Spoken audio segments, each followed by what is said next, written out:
I do have a Okay. quick question, piggybacking on the one that the young lady just talked about. How far in advance would he need notice for us to contact him about the properties to rent? I don't think you need that much advance, really. I mean, normally, Omar, you can find something pretty quick, correct? Pardon? Hello? The lady, Charmaine, wanted to know how soon should she contact you in advance? 1 week, 2 weeks before coming? So Yeah. If in less than that, maybe 2 days time, I can get something, because right now I'm having some places, that I'm having the keys here with me. So anytime you contact me, even if you have emergencies, you call me in the night, I can come and pick you when I open the place to check, Yeah. Okay. I don't mind about later call. Maybe 2 days is fine. Yeah, latest 2 days. Yeah. I would say personally a week. I'll say give it then you've got variety. Right, I agree. That sounds variety, good. then, just in case, he finds something and then, well, you're not too sure about that, and then gives him a bit more time to play with. Yeah, maybe 1 week. Yeah. 1 week will be better. Maybe if you allow me in advance, so I can show you different places you might be choose your choice before coming, and the location you wanted to, it's very important. Yeah. Very good. Thank you very much. You're welcome. Yeah. Omar's he's a good guy. He helps out a lot of people coming into Gambia. He's those that met him, they can vouch for Omar. Thank you, Omar. He's a thank you very much. Humble guy. He's a very good guy. Helps a lot. Okay. Definitely make sure to contact you. Yes.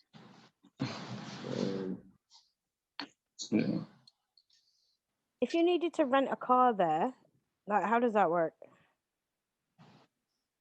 Omar's the guy again, probably to answer that. Vehicles. I need a car and a driver. To rent a car, Omar. Yes. Give them some ideas. If you want to rent cars, it's different.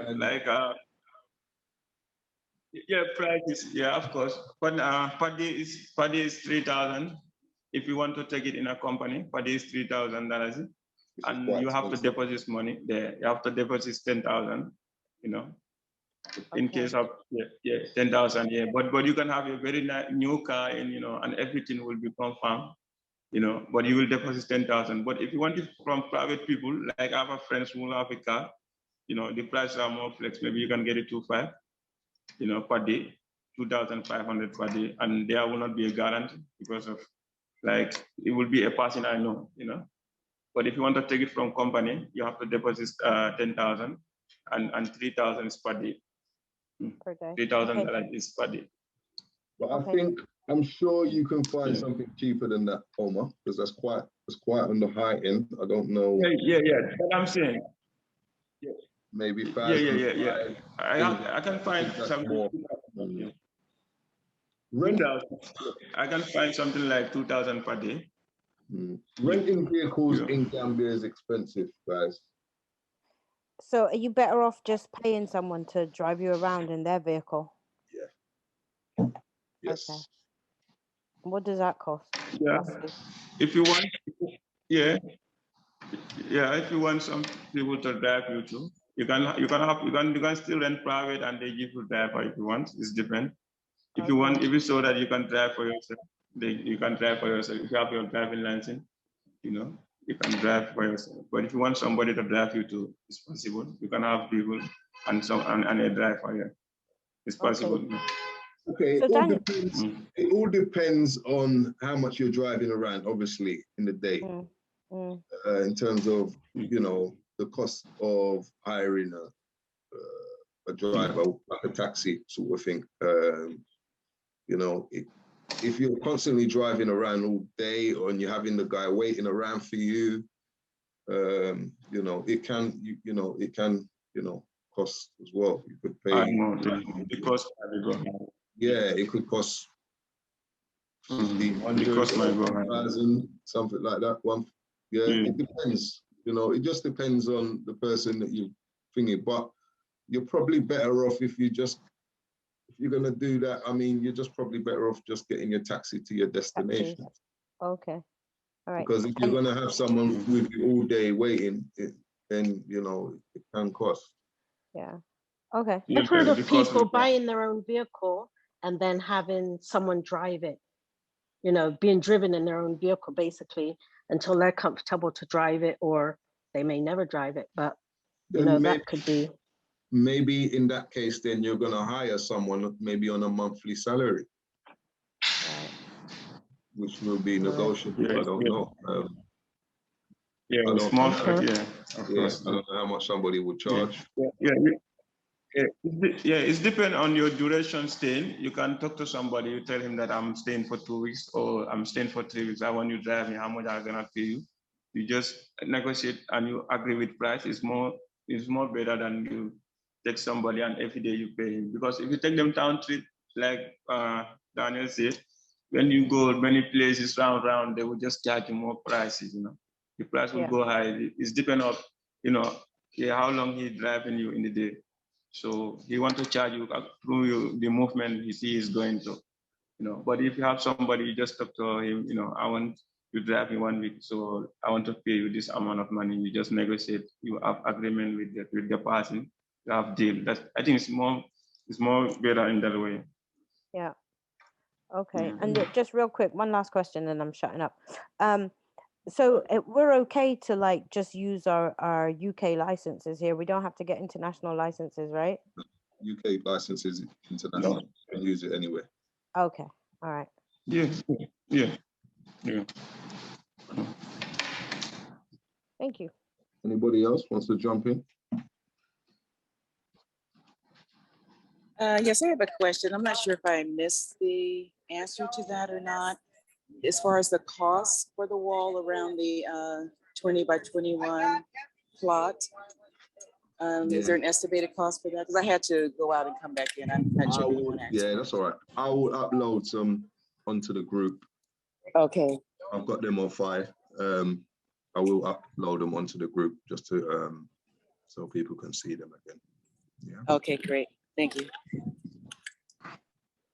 Hey, Daniel, I have a chat question. Someone in the chat wants to know what hotels are close to Gunjur. What hotels are close to Gunjur? You've got it's not it is a tourist area, but it's not like Senegambia and them areas there. There's not really much in such. There's probably like eco hotels and things like that. Small little private little hotels, but like no big massive hotels in Gunjur. Gunjur is quite untouched. Sorry, go on. Yes, bro. Yeah. Okay. In Tujalens, they can have like eco lodges in. No, not Tujalens, you know. There's a place people can stay, book for their holiday. Gunjur. Okay, Gunjur. Yeah. Okay, Gunjur. Maybe. Yeah, the place that's close, I can say only Tujaleng, and you know, Tujaleng and this in Batakunku, they can have place there. You know, there's a lot of guest houses and eco lodges in that area. In Gunjur. Yeah. They have an eco lodge there. Yeah, no, Gunjur. Maybe I will. You know, maybe I will call one of my friends staying there. You know, anything I will just give you the information. Okay. Hey, how about San I will ask my friend, but I know. Pardon? San Yang, is there San Yang hotels? Same again, it's lodges. Lodges only? Yes. They haven't built any major hotel areas in Sanyang, Jambanjeli, Gunjur, them areas there. No, they haven't built any major hotels there. Okay. Only guest house, full compounds. They can get full compound guest house and eco lodge. in this area. Yeah. As well as it is, Sanyang is quite a touristy area, famous for its beaches and Gunjo. People who are staying in hotels, like the bigger hotels, will go there for more day trips. Yeah.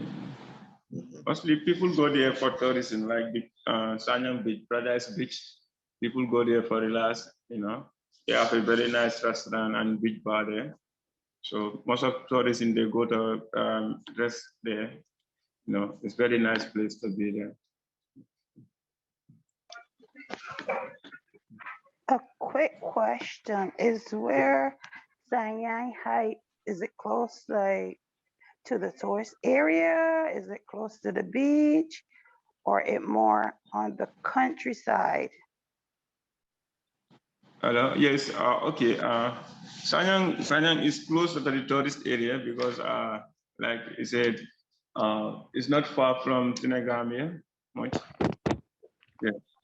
I was driving, maybe like maybe not less 1 hour drive, 1 hour drive from Gambia today without the traffic. You know, sometimes there is a traffic in Gambia, but not around Sanyang Highway is free.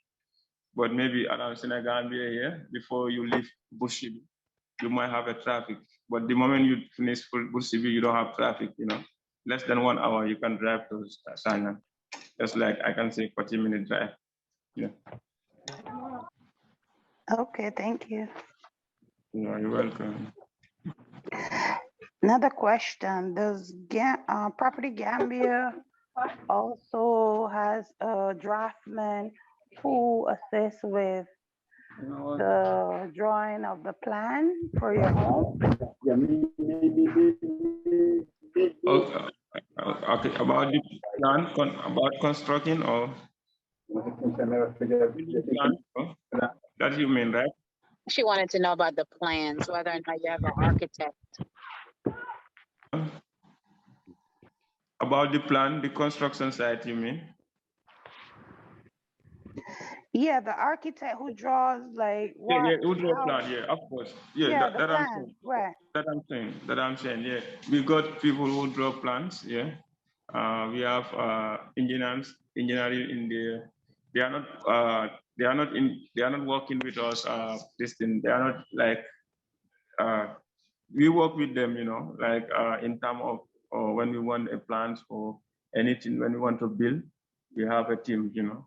So they do that for us, you know. Yeah. We work with a team who does that for us and a professional people too, you know.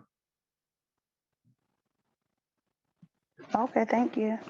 You're welcome. I have a question. Yeah, go ahead. Sorry. Okay. From where the plots are, is it, are you able to walk, and do you have an estimate as far as walking there? Is that possible to walk to the beach from the plots? In how many minutes or whatever? Okay. The new plot here, you mean? Yes. Yeah. Of course, the new plot, 10 minute walk to the beach. It's not far from the beach. Just 10-minute walk. You can walk to the beach. Yeah, of course. Yeah. Oh, just about 10 minutes. 10 minutes. Yeah. Oh, great. That's good. Okay. Thank you. It's not far. I mean. Hey, Omar. Yeah. How you doing? It's your sister, Shmiqua. Okay, Shmiqua, you're welcome. Yeah. How you doing? You all right? Yeah, I'm good. How's Douglas? You okay? Everybody's that's good. Everybody's good. I wanted to ask, did you talk about any information? I know you're talking about cars, but did you talk about any information in reference to possibly shipping cars? Do you have any information in reference to that? Yeah, like in America, you know, we have a Gambian companies here who normally to do shipping in America. So I know if you interested, if you want to be shipping cars on something like that, I can send you the cards, you know. They have their cards, so I will send it to you. There's a company in Gambia here, they work in America. They ship car from America to Gambia. Any luggage you want to send in Gambia, you can send it, I will send you I will send you their card so that you can contact them there. Yes, send me that information, please. Okay, I will do that for you. Yeah. All right. Is it possible to post that information on the WhatsApp? Pardon? Can you post it onto WhatsApp so that everybody has it? Because I Yeah, think okay. that was a main question of everybody. Okay, then I will do that. Yeah, no problem. Thank you. I will send it to Daniel. I will send it to Daniel. Daniel, see it to everybody. Yeah. Thank you. You're welcome there. Okay, guys. Yeah. Any more questions for Omar regarding rentals and?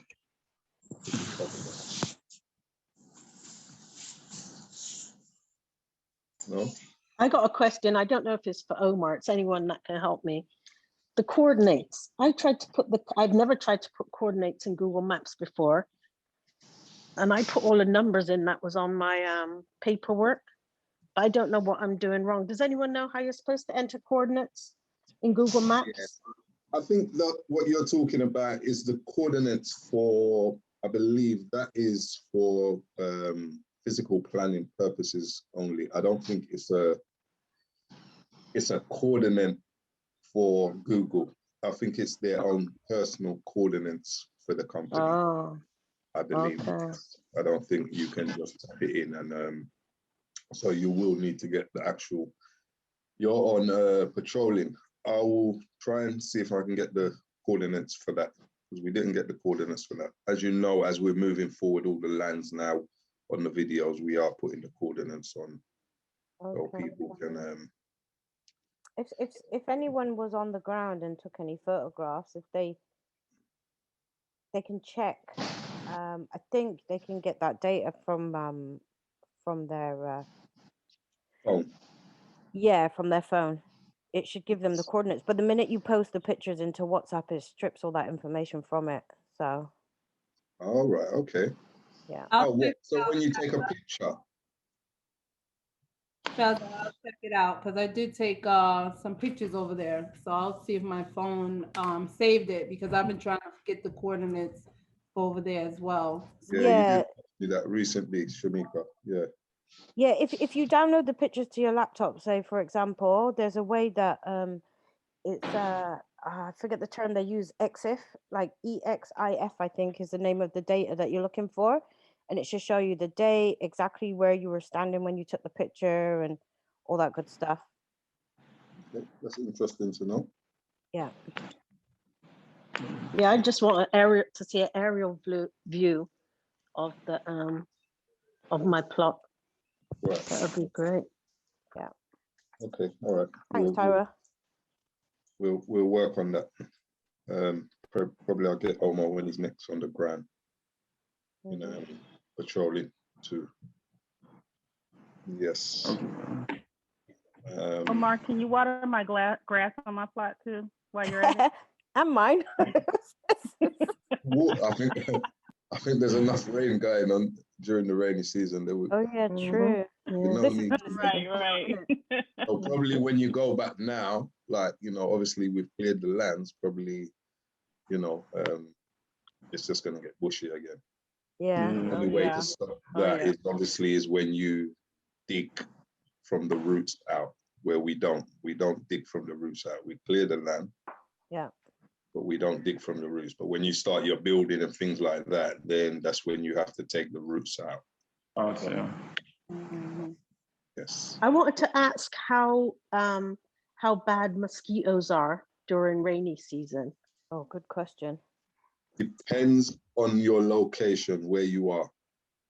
Sanyang, and you can correct me, Omar, I don't believe Sanyang and these areas have got much mosquitoes compared to like Banjul, the capital, is loads of mosquitoes. Wherever there's sitting water, don't get me wrong, wherever there's sitting water, there's mosquitoes. Okay. That's it. Okay. Gutters and all that. Banjul, they have many gutters. You know, the gutters, the underground water, that's where the mosquitoes found. You know, that's why in Banjul. Okay, so it's not bad everywhere, depending on. So it's the gutters. Can you repeat that? Okay. What I'm saying in Banjul, what I'm saying in Banjul, we have many mosquitoes in Banjul because of the gutters, the underground waters. You know, the mosquitoes, they found these standard waters, and you know, Banjul before we have standard waters. You know, before they didn't work the town, but the town now is everything. They make it, they make the roads and all that. You know, there's no standing water in Banjul like before. Before the mosquitoes is too much in Banjul, but not now, not now. Yeah, this new government work Banjul now. They make everywhere now. You know, they make the underground and it's covered. The underground is covered. The water used to pass through the ground and going to the sea, and it's covered. You know. Oh, okay, so the mosquitoes aren't as bad anymore. Yeah, it's not like before. Before, too much fly, they have mosquitoes. Before Banjul, too much fly and mosquito, but not now. And right now, we don't have many mosquitoes for now. And we are in the rain season now. Yeah, but we don't have many mosquitoes for now. Yeah. Oh, that's good. Okay, thanks. Yeah. But you guys areas don't have much. Generally, Sanyang. Pardon? Sanyang patrolling. Sanyang. There's not a lot of mosquitoes in Sanyang. Yeah, Sanyang. Yeah, the same with here in Bursibi and all this area like Kotu, Kololi here. Not much. It's the same. It's the same. Yeah. Hey, sorry, I have to run, so I'm gonna love y'all and leave you. Thank you, Omar. This was great. Okay, you're welcome. There. Thank you. Omar. Yes. Hi. Hi. How are you? I'm good. How are you, Omar? I'm fine. I'm very good. Good. So my question to you is there a waiting list for that Daniel has right now for people who are trying to build their fence? And if so, how long is the waiting list?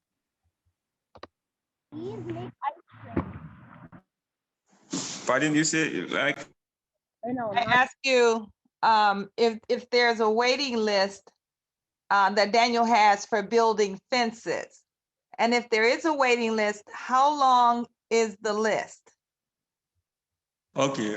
Like right now we are building this thing 20 by 20 at CBU2. You know, our builder is he went to the Tabaski. He's resuming back on Monday. On Monday we'll continue doing the project building. You know, he told me that he will finish before the end of the week.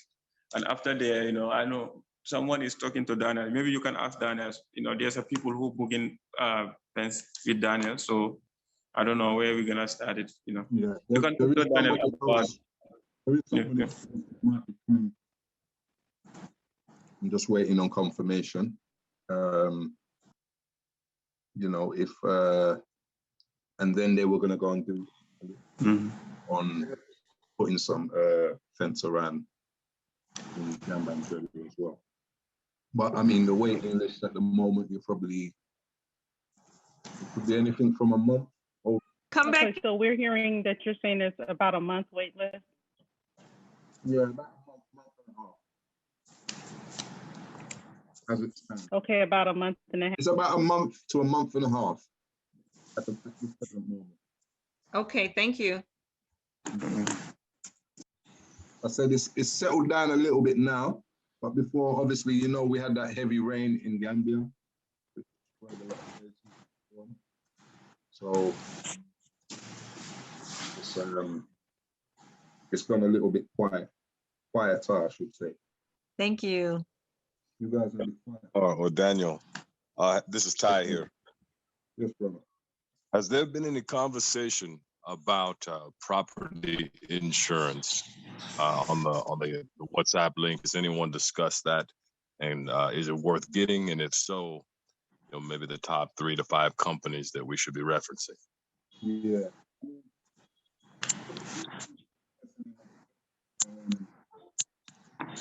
I know there is a few companies out there. What was that, Daniel? We can't hear you. Can you hear me now? Yes. Can hear you now, yes. Yeah. Okay, there's a few companies out there In terms of reputable companies, I can't say because I've not used any of them. So that's something that really needs to be looked into. Yes. But, I may have missed out. Did we have a conversation about that on the WhatsApp group? And I probably missed it if so, or is this new to everyone? no, I think it has been mentioned. It has been mentioned, but nothing. Yeah, it's just been briefly mentioned. It's something that definitely needs to be.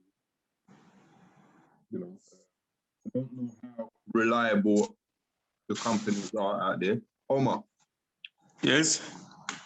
Insurance companies for houses. Yeah. Is there any good companies in the Gambia? You know, to insure people's homes and things like that? And are they reliable? The question is, will they pay out? But insurance, I don't understand. You see, insurance for homes. Yeah, insurance. Okay, yeah. For people's homes. Yeah. Yes. Is there any good companies out there in the Gambia that are doing that? Yeah. That you know of? Or you don't know much about that? No, I don't know which company is doing that now in Gambia. Sorry? No. About insurance, you mean? Yes, insurance, house insurance. Yeah. Oh, yeah.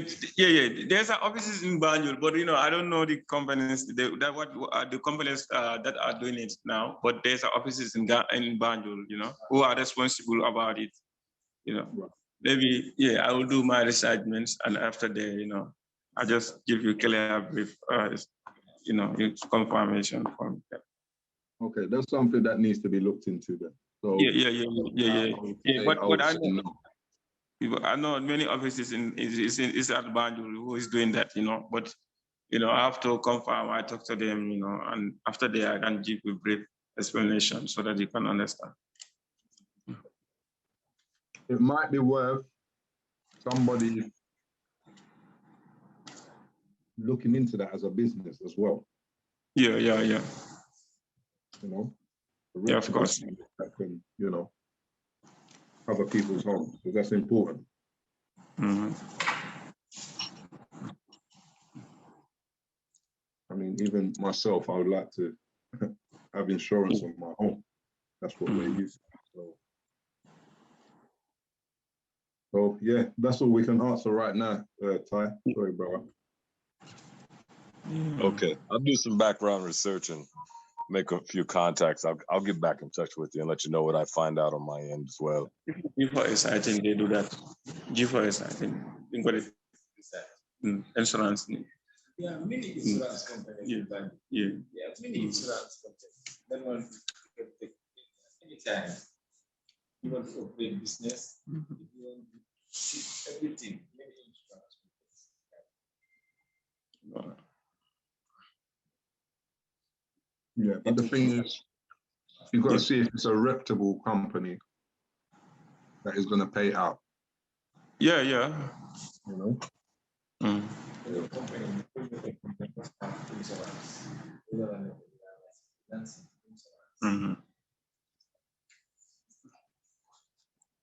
Okay. Anybody else? Okay, I got a question. So, you know where my plot is, Daniel, and I'm at the end, right? Yes. The corner plot. Do you know if there's anything being developed on the other side of me, or like any plans to develop anything on that's inside? No, not that I'm aware of. Don't know. There is somebody fence. Say that again. I can't hear you too clearly, so. There is land beside us, and it has been fenced. What they're doing with it, I'm not sure. That's like in front, right? Like along the front? Yeah, so along the front and to the side. Right. Okay, but on the other side right now it's just big open area. Yeah, well, on the other side is, I believe it's Lee Properties. Some plans. Okay. So Lee Properties is another real estate. Oh, okay. It is developing, but I haven't seen any initial plans for anything concrete. But a lot of it is just it's all residential around that area. Yeah. Okay. Thanks. So is anyone in the Gambia now, or is everyone like back overseas? Besides you, Omar. I think Jackie is in the Gambia right now. And I think that's it. I think it's just Jackie and Omar right now in the Gambia. Yeah. Nice, Jackie. I can't wait to go back.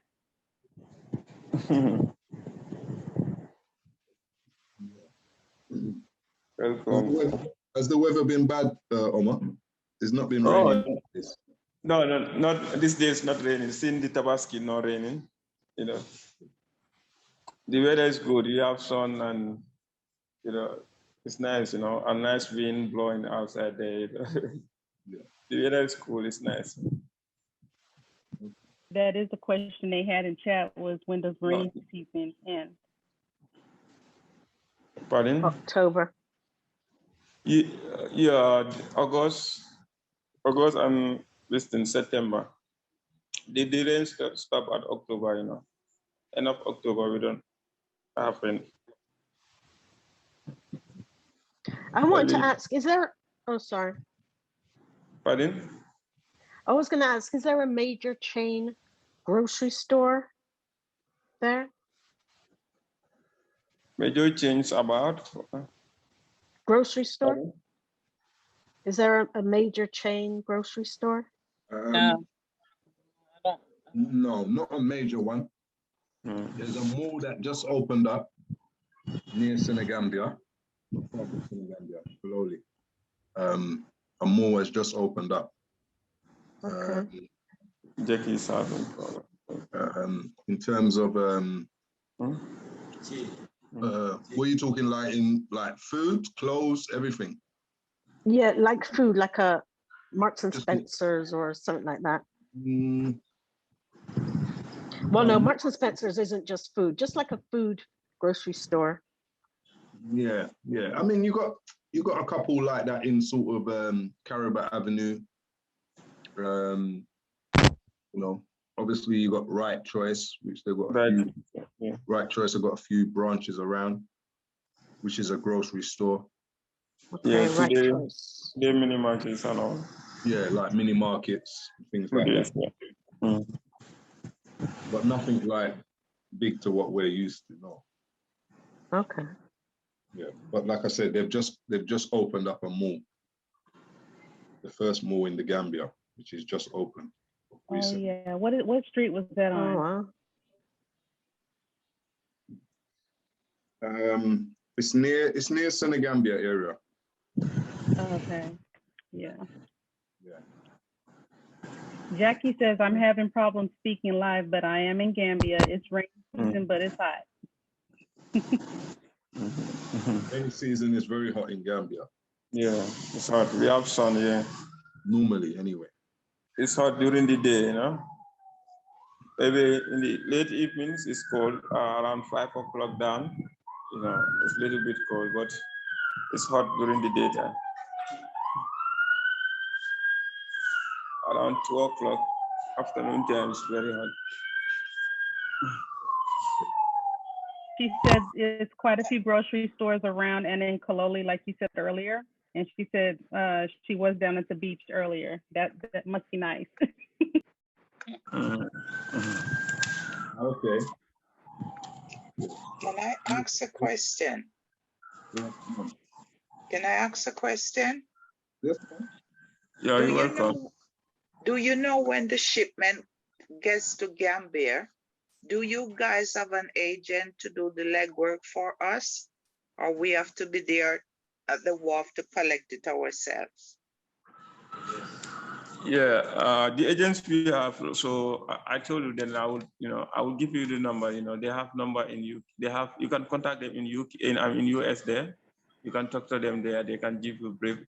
This thing. They can tell you exactly. So, my sister, he normally to send stuff in Gambia here from US. This is from UK. I'm from UK, not US. Okay, UK. Okay, of course. There's a company. There's a companies there too in Gambia. So I will send the card. If I send the card, you can contact them there. If you contact them there, they will give you the information, everything. Yeah. Okay. Yeah. I have a connection. I have a connection in the UK going to Gambia. Okay. Then. Okay. Thanks. I'll send it to you, Mom. Okay. Thank you, son. Are you still doing the borehole? Yes, we're still doing boreholes. Yeah. Okay. Yes, we are still doing boreholes. Okay. Hear me? Yeah, I'm hearing you. I don't know. I'm shooting this question at you. Maybe you won't know. When you're doing your building after the foundation and you're laying the pipes, is it better to put it on top or underneath? Yeah, the plumber pipe. You mean the water pipe, or yeah. You start it on the foundation. You put it down. You start it. Everything you start on the foundation. Or if you want to, they build after they finish build, they come and start the plumber work too. But it's better you do it. Yeah, go ahead. It's more better you do it together. The building and the pipe, everything, you run it together. They will put it underground, start it with the foundation and go up. Yeah, but if there's an issue and it's on top, wouldn't it better that way, to get the issue resolved more than it's on the ground? You got to dig deep down. Yeah, they can still do it there, but maybe most of the way the pipe will be outside. So okay. Yeah, it's better you do it before you done the building, so that everything will cover. Everything will be inside. Yeah. Okay, thank you. You're welcome.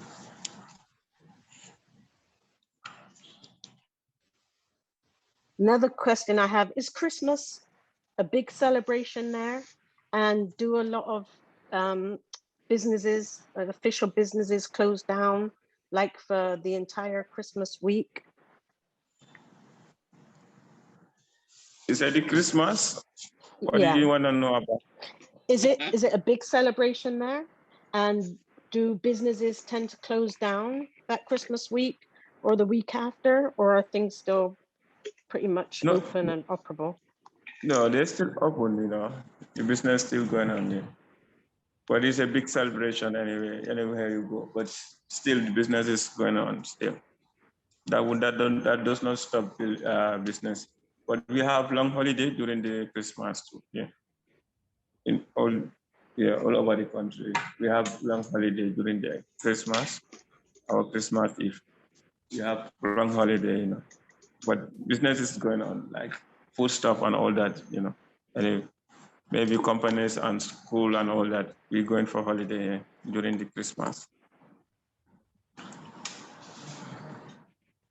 Okay. Yes. Christmas is they do have kind of festivals during the Christmas and so on. So it can be quite busy during that time. Hi, Charmaine speaking. I have a question about septic tanks. Mm-hmm. Yes, and I wanted to find out, so do they build the septic tanks under the home, on the side of it, or where do they usually place them and how large? They normally put it to the side of the house or in the corner of the house, around the corner somewhere outside, obviously close to the house. Right. Yeah, it goes deep down. It just depends on you know, how big your house is and so on and etc. And is it the plumber that actually connects everything, or does the septic tank as well? Yes, you get plumber guys that do all that. They can do all of that. Yes, but you got special teams. You got special people that usually come out and do the digging for the septic tanks. You know. So, All right, good to know. Perfect, thank you. So, The last question, will your team be handling that as far as the septic tank, including in your building? Will that be solar also? yes, we can do all of that. Yes, and the septic tank we can sort that out. Yes, that's not a problem. And we can deal with solar stuff as well. There's quite a few solar companies out there. Okay. So we are trying to structure things, trying to get some designs on homes, and so on. We're trying to expand on the building side of things and trying to, in future, have service plots and things like that. When I say service plots, like the electricity and water is there already. Maybe the roads. But we need to check for the market, and so on. Sure. What people are looking for, what they need, and obviously building homes and designing homes, branching out of the Gambia, going into neighboring Senegal. So we're looking into a few things. Hey, Daniel. Yes, brother. Another quick question. Your home, your building is on a slab, right? Slab foundation. Yes. Have you seen this, or is it even beneficial to build elevated pier and beam? Have you seen that in the Gambia at all? What? Sorry? Elevated pier and beam, but elevated. Just a slightly higher than your average crawl space. And they'll build like on the 8-inch to 10-inch, sometimes even up to 12-inch cylindrical columns underneath. Have you ever seen that? Or has it only been concrete slab? Only concrete slab I've seen, unless it's more in the industrial side of things, then they will go more in depth, or big, huge buildings. I see. Yes. I'm thinking about, transition of soils and those type of things as you get closer to the water. But of course, that's a lot of stuff that I'm unaware of, lack of knowledge. So. Yes. Yeah. I mean, if you're very close to water, then obviously, you need to look into those things. Structural engineers and so on. Yeah. But I mean, like our sea view plots and things like that, it's not anything, it's not close enough to the sea. The soil is still good and it's still hard.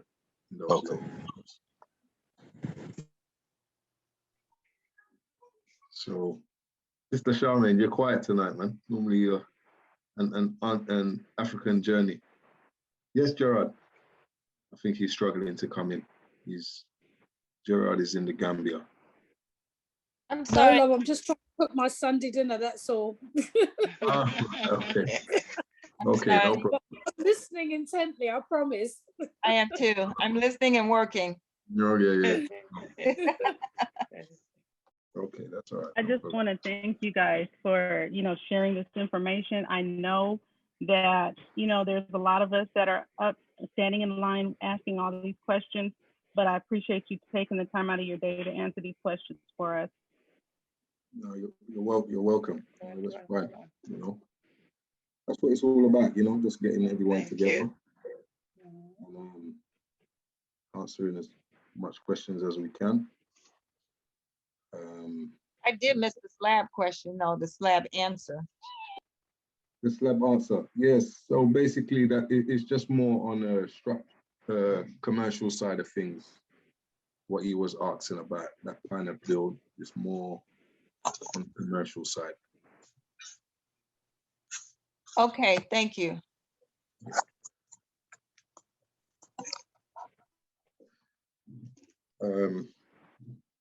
But yes, I mean, there's always, it just depends on location as well. The soil that you're building on, you have to take that into consideration. If you're near swampy lands and things like that, that's when you need to get like a structural engineer and things like that involved. Yes, but even TAF himself, when they done their big project in Nigeria, the Gulf Estate, that whole land was swampy land. What they did is they just backfilled it up with a lot of earth, compact it, and they built the estate on it. So it just all depends on the location. Yes, Gerard, how you doing? I don't know if you can hear me. Gerard, can you hear me? I'm sorry, I stepped away. Did you say something to me? No. Okay. Okay. I think Omer stepped out anyway. Yeah, so if you've got any more questions, just let me know. I'm just reading. Do they do wooden floor as well as the tiles? Or would it be too hot there for the wood floor? Yes, I mean, I have seen it, but okay, it's not something. Not It's really. not something common. No, okay. I would say tiles for that sort of climate, to be honest, rather than wooden floor in that kind of climate. I would say that it's better you use tiles. Okay, because I know when I was in Florida, we had wooden floor. Most people go for the wooden, or the bedrooms are all wooden floor, and then the living room, kitchen, bathroom tiles. So I thought, okay. Yeah. Thank you. Okay, no problem. Yes, Gerard, how you doing, brother? If you can hear me. He's in the Gambia. How's it going out there? Okay. What did I miss? Not much. Just a few people just asking a few questions. Okay. Yes. Well, we're still here. Going good. Good. Okay. Are you back? Are you in Gambia or are you in the US now? Oh no, I'm in Gambia. I'm going back to the US next week. I have to do some things. Okay. Then I'm never going back after. Then you're never going back. No. Yeah. I wouldn't this time, but even. Okay. How's your progress going in Gambia? Oh, it's going good. Very well. Very well. Yeah. Yes, you're settling in. Yeah, we are. Okay, that's good. That's good. Is anybody that's on the call here now here in the Gambia? Jackie is there. I think her network, she's having problems with her network. Omar was on, but he's left. Omar, okay. Yes. Yeah. So yeah, I think it's only you guys that are in the Gambia. Okay. Well, when is everybody else coming? Soon. Soon, we hope. I plan to be there in December, not for good, but this will be my first trip in December. Yeah. I better be careful. You're going to get here in December thinking you're going back. I'm telling you, the banks are slippery around here. I know. I already don't want to come back.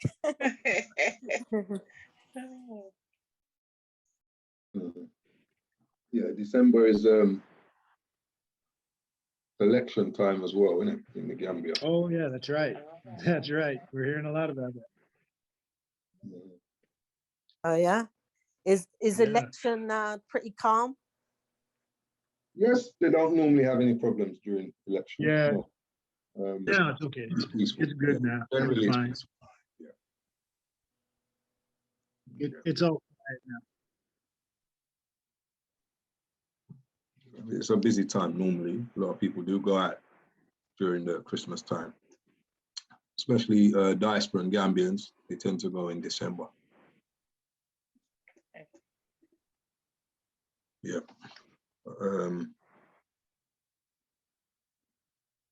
So we just got people here listening today. Not many people interacting. I do have a question for Jared, right? Gerard, yes. How far into the building process are you? Because we're just new. We just got our land, so I'm just trying to figure out. And how long did it take for you to get to where you are now? I heard her say how far, and then I missed everything else. How far along into the process are you? I'm sorry. Let me turn my camera. Oh, the blocks of the fences will be finished on Tuesday. Everything except the pillars. The pillars have to go in. I think it should be finished from what I'm told. Everything should be finished by the end of the week. So that means you're renting right now? I am. I was renting. I had a 1-year lease, and then I got out of that one because I had to come back to the States. So I didn't want to stay and keep paying. I got somebody else to move in there and finish the lease for me. So then I'm going back in a week or so. Okay. Was that a pretty easy process? Going in and out. I mean, be honest. No, that's not. I don't think that's normal because I had a 1-year lease, but I found somebody else the landlord actually had told me in the beginning that I could not sublet it. But then I went and I asked anyway, and he said, okay, just let me see the people. He wanted then to meet the people that were going to move in first. So then he came over and he just said, okay. And I thought I was going to just sublet it, but he went on ahead and just took over the whole lease with them for 6 months. So I'm out. You're lucky he's letting you do that, really. I sure am. Yes. Technically, he could just still make you pay for this remaining 6 months, even if you're not. Oh well, I paid him for the year in advance. But the people that moved in, they paid me for the last 6 months. For the last, right? Okay. Yeah. Okay. Hey Gerard, how was it? The living conditions, just like some of the little things that we don't think of that you might have encountered when you were there. Okay, the only thing, really nothing's really majorly bad. The only thing probably you already know about is the power goes out often. So what I did? I went and bought it. Actually, I had a generator that I shipped here before, shipped here from the US. And I went and I got an electrician. This guy charged me about $40 to go in there and hook my generator up so that I could just switch. They put in a switch for me to switch from Nawak, the Gambian power, to my generator. I just flipped this. It would come on. You got constant power now, so you're okay. Yeah, well, that's in my other place, but now since I left, I don't have it anymore.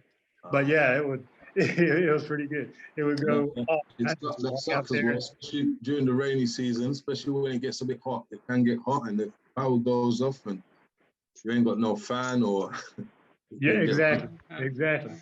And I didn't have air in there anyway. So those are probably the two things. Yeah. Other than that, my place, it was fine. Oh, and I bought, this is a minor thing, but she said things you wouldn't think of, but I got a mosquito net for the, so just something. Mosquito net for your bed? Yes. So, hey, how about putting something about like screen doors or something? Will that make any difference? Oh, you know what? I did that. I had a guy come over and put double screen door in my place. That's another thing I did. He charged me about $20 for that. So those things. And then when you come, another good idea is to bring like solar lamps, those little solar lamps cost you about $20 or whatever, because the power goes out all the time. So I had solar lamps, two that I brought, and I had little flashlights because the power does go out often. Sometimes, it sounds real bad that power goes out, but it doesn't really usually stay out for, it doesn't stay out for a long, long time. No, yeah. It used to be bad years. It used to be bad years ago. Yeah. I mean, sometimes it'll go out. It could be like a whole day, no power. Nah, normally I'll get them. the worst it can get normally is maybe a couple hours at the worst. That is the worst. Normally it tends to go out for half an hour and then it kicks back in again. Yeah. It Now, can if I had to do, well, no, I can't say, because I used to think, well, if I brought my own fans, but it doesn't matter if the power goes out, right? So, but the good thing is just send yourself a generator. That's what I would do, ship one. You can get them here too, but I just like I got the Predator from Home Depot. I mean, from Harbor Freight. So I just shipped mine, but then I also had to have a guy who could change those outlets. I had to find somebody to change the outlets from American outlets to the outlets here. And usually it's like the UK outlets. So that was a task, but I found him and I can tell you who he is if you ever need him. And that was enough. They do these things very inexpensive too. So it's not, the key is to find somebody to do the things. But by now, I know pretty much all, we've rooted them all out. So I know who they are. But that's it. I can't think of, if my wife was here somewhere, I'd ask her if she had anything else. But yeah, none of it is really that bad. It's, you can figure, especially if you just talk to people that are here already. most of the people have, gone through the mines and figured everything out. Yeah. No, but it's good what you said about the solar. Anything you can bring solar, bring it. Yeah, exactly. I did not think of that, because eventually I'm gonna go with that. Like when we're finished, when we get our place built, which should not be too long from now, then it's all gonna be. I never knew that you put your fence up pretty much already. That's good. Yeah, it's almost finished. Almost finished. This week it's knocking on these just the pillows. It should be finished. Huh? I said just the pillows. Yeah, well, the last part of the wall has to be put in. It's got 3 of the walls in. And then the last one, and I'm getting big gates we gotta have. Mine is gonna be a little wider than normal, because when I had the people deliver my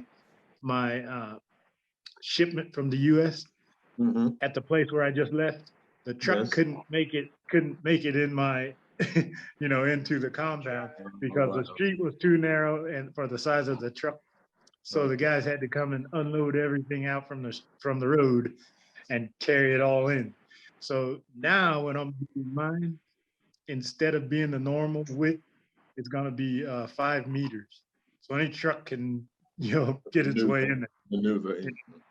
So that's another thing. You guys may not remember that that's a ways away for most people.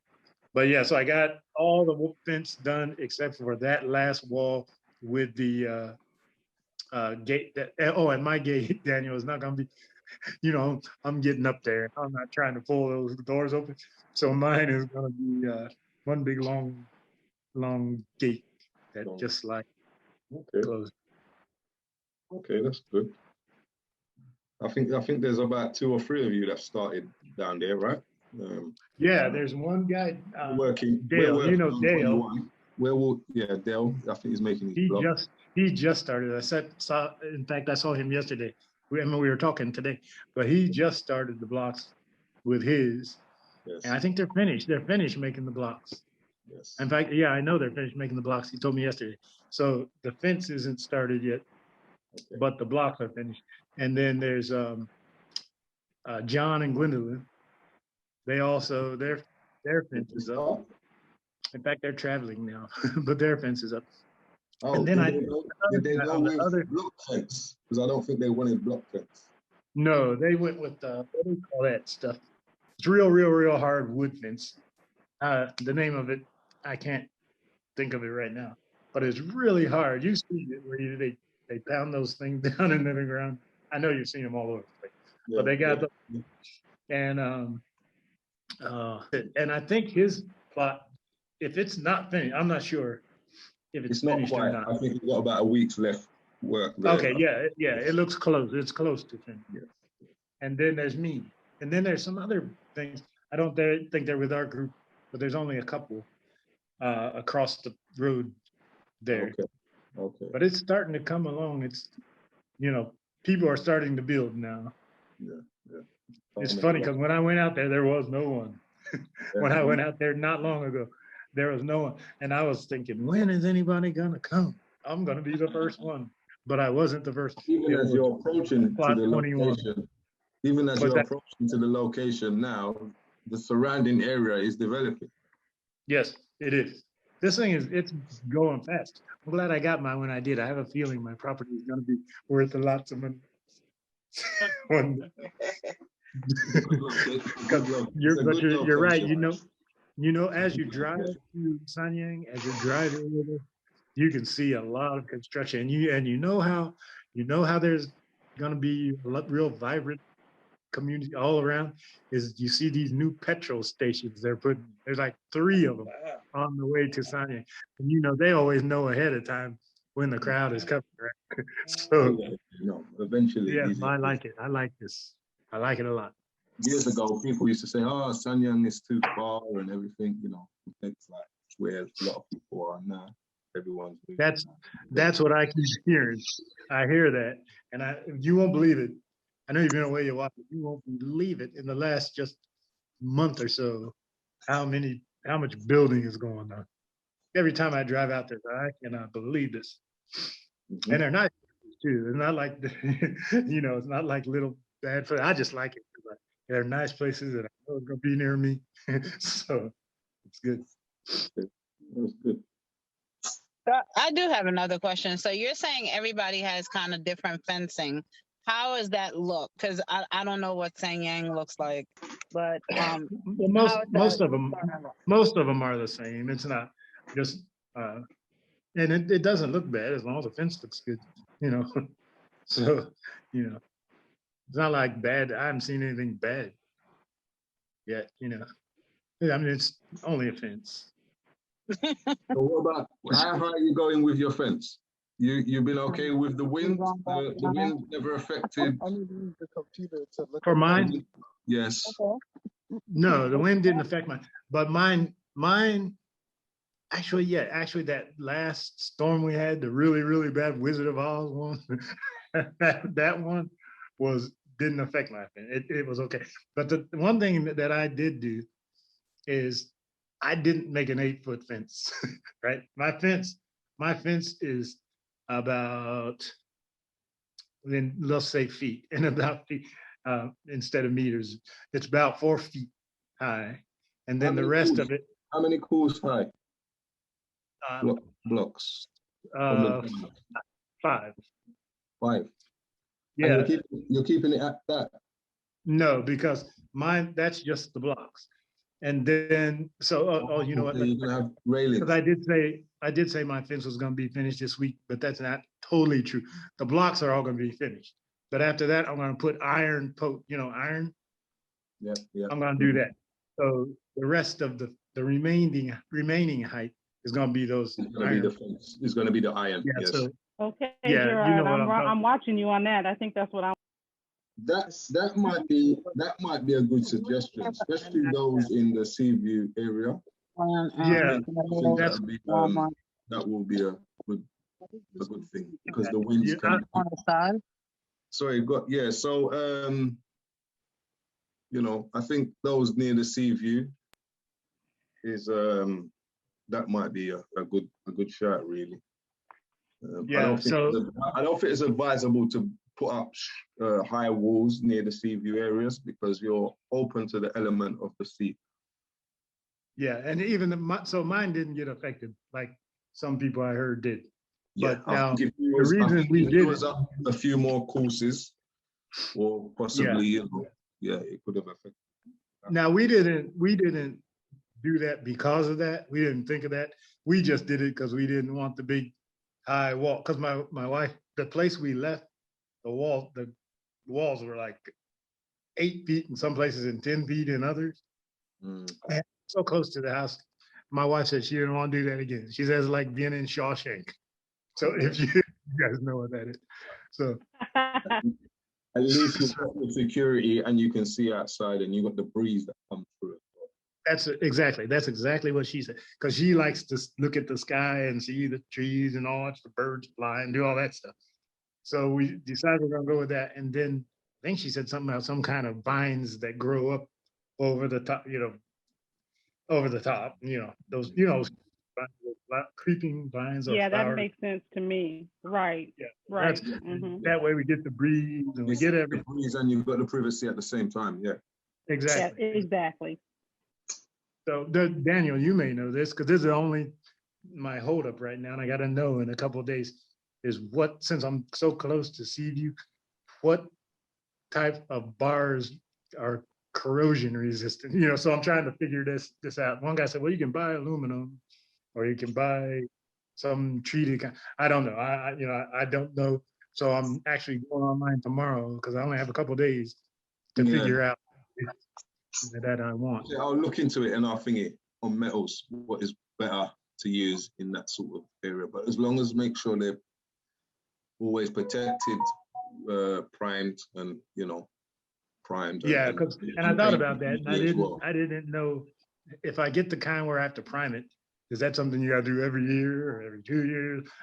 No. You're gonna prime it and then after, you keep up with the paint work, As long as there's no exposed metal, then you're fine. It's always protected. But is there nothing that starts that way and just a metal that's always corrosion resistant? I mean, like now in this place where I'm staying, they're really close they're very close actually. Senegambia over there. That's really close to the water. So, and I look at their posts and I thought, I'm gonna walk across the street and ask them what kind of post but they're just workers, may not have a clue, right? But I have to in like the next 2 or 3 days because the wall's gonna be finished. Make a decision. Yeah, it's gonna be done and they're gonna be waiting for me to tell them something. So okay, I'll look into that. Okay. Yeah. I'll hit you on chat in a couple of days and ask you. Oh yeah, I know. You've only got a few days. I'll look into it in the next day. So okay, but that's it. That out of all of that talk, then what I would say is make sure you don't build, especially if you're out in Seaview, don't build the wall too high. Don't do that. You won't have problems. No. Yeah. Pass that on to everybody out there. Hey, Gerard. Hey, or build it with some holes. I just missed that. What was that about the wall? Oh, Daniel, you can tell. It said basically those that are at the sea view, don't build your walls too high because the sea breeze, if the wind picks up too much. It's not. Yeah. Thank you.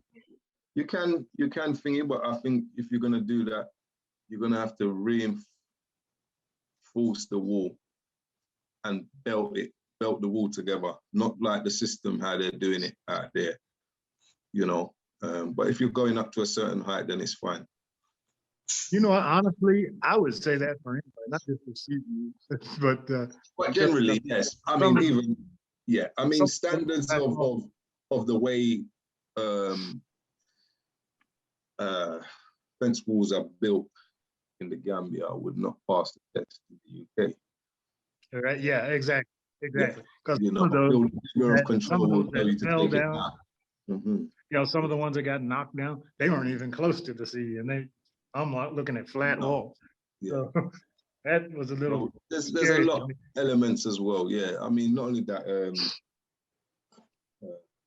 that was unexpected weather as well. That weather was. Oh yeah. That's what I was told.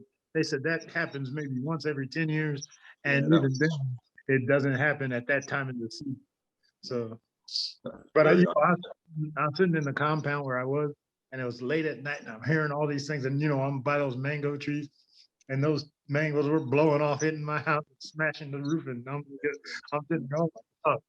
And then I go, and so I knew, this is really bad. So I was kind of wondering. It wouldn't happen to people's houses unless locals didn't build their house properly, but generally, no, because you have to build the house properly, even when, and that's generally anyway in the Gambia. So Yeah, it was strong. Build it, but while I was listening to that, sorry? While I was listening to that, I was concerned about my fence. So I'm thinking, what am I gonna find tomorrow when I go out? And then when I was driving out, I saw some other fences that they were laid flat. And I'm thinking, oh my gosh, wait till I get there. So when I got out there, no problem. Everything was fine. Wow. So lucky. And I guess because you didn't go too high as well. So yeah, I think that's the reason. That is the reason. If you went high, major, and especially you didn't have pillows. Exactly. That would have proven that 100%. And there's another thing. Make sure you get the right pillars, because the guy who did ours was telling me some people used blocks for pillars. He said, don't do that.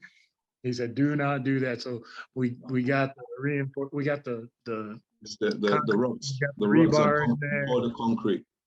Yeah. And it's got that rebar, and I know the size of the rebar I need and everything, and baskets under the bottom. He told me everything. Yeah, the basket. So ours should be really, really good. Because I'm not knocking anybody, the people, but you got to get a good person, somebody who knows what to do, and especially for where you are. One guy told me because of where we are, on Seaview, but as close as we are to the water, said everything has to be a little different than it would if you're further away. I didn't know all that. He said that if you just go grab somebody to build your fence, they might do it the same way where you are as they would do it somewhere else, and you don't want that. So so it was good to have. You have to go deeper with your pillows as well. Exactly, and the whole thing. That's another thing. I did mine actually. My fence is deeper than the average, normal. Because somebody recommended I do that. He said, go on ahead and go. I think it's 3 blocks down. It's not what everybody does, but I did it because I'm kind of I don't want to have to deal with anything later. I think you'll be all right with the 2 blocks, but I think it's the pillows itself. If you take the pillow down further. But I mean, 3 blocks is good if you can do it. Yeah, I just did it because I'll do overkill. I haven't thought about 4 and I thought, well, no, ran it, and so I went on ahead and I did 3. I just want to make certain, for sure. So I did it. Yeah. No, that makes sense. Daniel, what height would you recommend for the wall, the limit? Sorry, is that in Seaview? Yes. I would say 9 to 10 tops. I would say more 9 course blocks. Greetings, family. I made it in. Can you hear me? Yes, brother. Peace, peace, peace. Salam. Greetings. Yeah, you don't want to go too high in the seaside. Would that be like what, 8, 9 feet? No. About 9, 8 blocks. He's talking about courses, I think. Courses. I'm talking courses. I'm trying to work it out roughly in feet. That'll probably be. It's like 4. Huh? It's close to 4 feet. No, you can do more than 4 feet. You want to go like 7, 8 feet, 8 feet, something like that. Now you're talking about including under the ground or just? Yeah, including under the ground. Yeah, I think that's what they really want to know. How much over the ground? I think it would be like No, 6 above feet. ground. Above Yeah, it's ground. about 6 feet. If you're doing 8, Yeah, 9, about yeah. 6 So from ground, maybe about 6 feet. Mm-hmm. Mine personally is less than that, but that's just because of where I am, and I just didn't want it that high. So the entire fence is going to be higher, as I said. Yeah, It's just a block. Yeah. Yeah, the entire fence will be about 8 feet, 7 or 8 feet. Okay. Yeah. Because I guess that your metal will have to go in with the pillars. The pillars, yeah, it does. It is. Yeah, make sure it goes all in one. Yes, they have to. Yeah. Gerard, Ty here. How far are you from Dale? Like I can throw a rock to his place. Oh, to use my. I know where you are. Yeah, I think he Plot wants for- to use my plot in my land for his materials, and I told him go right ahead. Okay, no problem. He's the other one, Daniel. He can use that spot for whatever he needs to do. That sounds like a pretty nice neighborhood, Daniel. Do they have any more plots over there? No. Funny you said that there might be 2 that become available for the Which area you talking about? Seaside 2. In Young Seaside? Yeah. I came in late, so what did I miss? You've pretty much come in the right time. I think the first hour people were sleeping. I don't know what people were doing. I came in late. I just got off.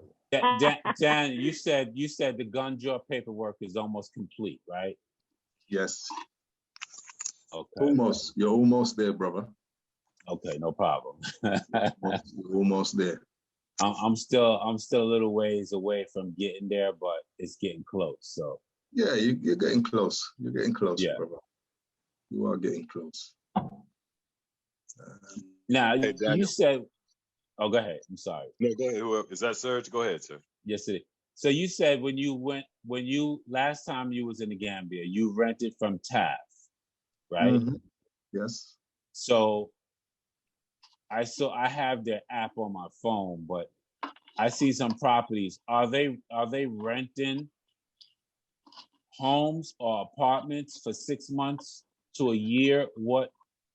Yes, they do. They do rent out long periods. You missed Omar. Omar was on the chat. Unfortunately, he's gone now. What? Right. But yeah, I mean, Omar can help you out with that in terms of the rental and so on. Okay. So you was there for 2 months, right? No, my last trip was it 1 month or just over 1 month? I think it was 1 month or just over. The last trip. Because I saw some stuff online. I seen one property. How much should I get it? How much did I pay? I think I paid 30 or 35,000 for the month, or just over a month. So I'm just trying to do the math here on as far as.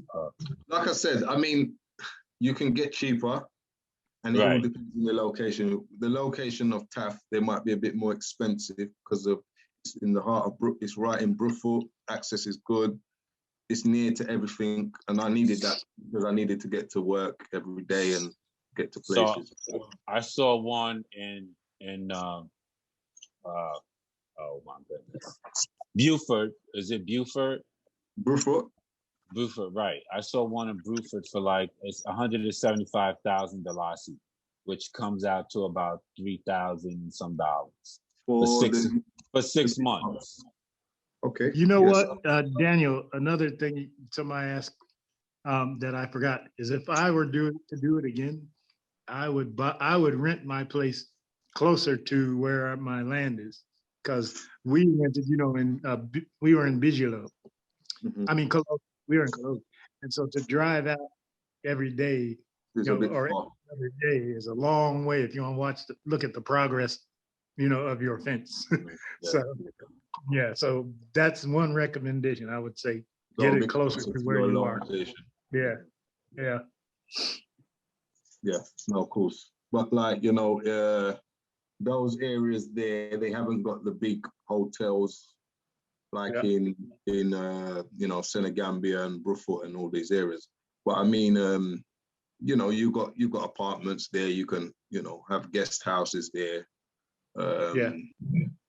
Eco homes and things like that. Yeah. There, in those locations. Yeah, and like you said, that Taft, that one, if you're talking about the same one I'm thinking about, that is a good location because that shoots straight out to Sanyang, and you're still close. Yeah, no, exactly. I was staying there, and I can go left or right. Left I'm going up to Sanyang, right I'm going up to Turntable.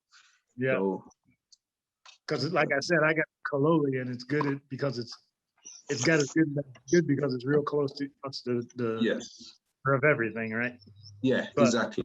Yeah, that's the good. That's the good thing, yes. But yes, I know what you're saying. Your power's gone. Let's hope that generator's working now, Gerard. Is he in Gambia now, Gerard? Yeah, he's in Gambia. He's in Gambia. He was telling us he's got this generator, but I'm trying to see if it works. Okay. There it is. Hey, sorry about that. And you guys, you see what we meant. The power just went out. I know. Came back. But yeah, so that's sending to everything. And, especially if you're like Sea View, Sanyang property or. So I don't know where he's in Bunju. Gerard, you're renting now. Yeah, yeah. Where are you renting at?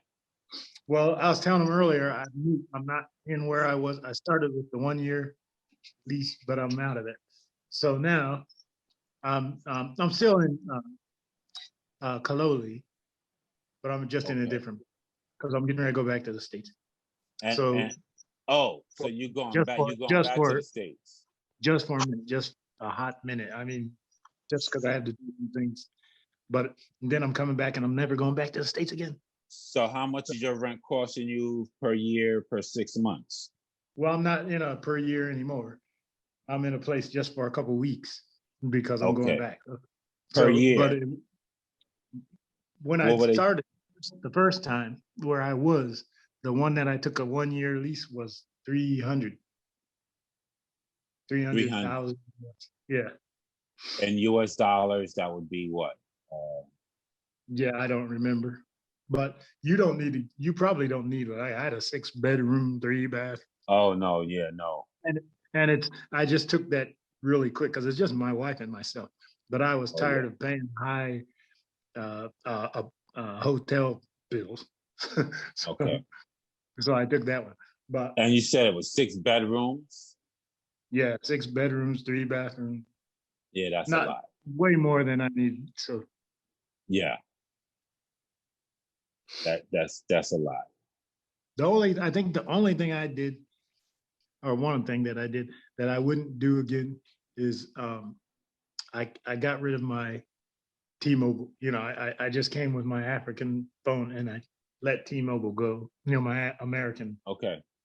I would not do that if I had to do it again. In fact, I'm thinking when I go back, I'll just open it up again. So you got rid of your American phone number? Yeah, and I would not do that again. Yeah. I mean, there's nothing, you can still get along that way, but sometimes we have to make phone calls. Like sometimes I'll make a call somewhere and I'm on hold for a long time.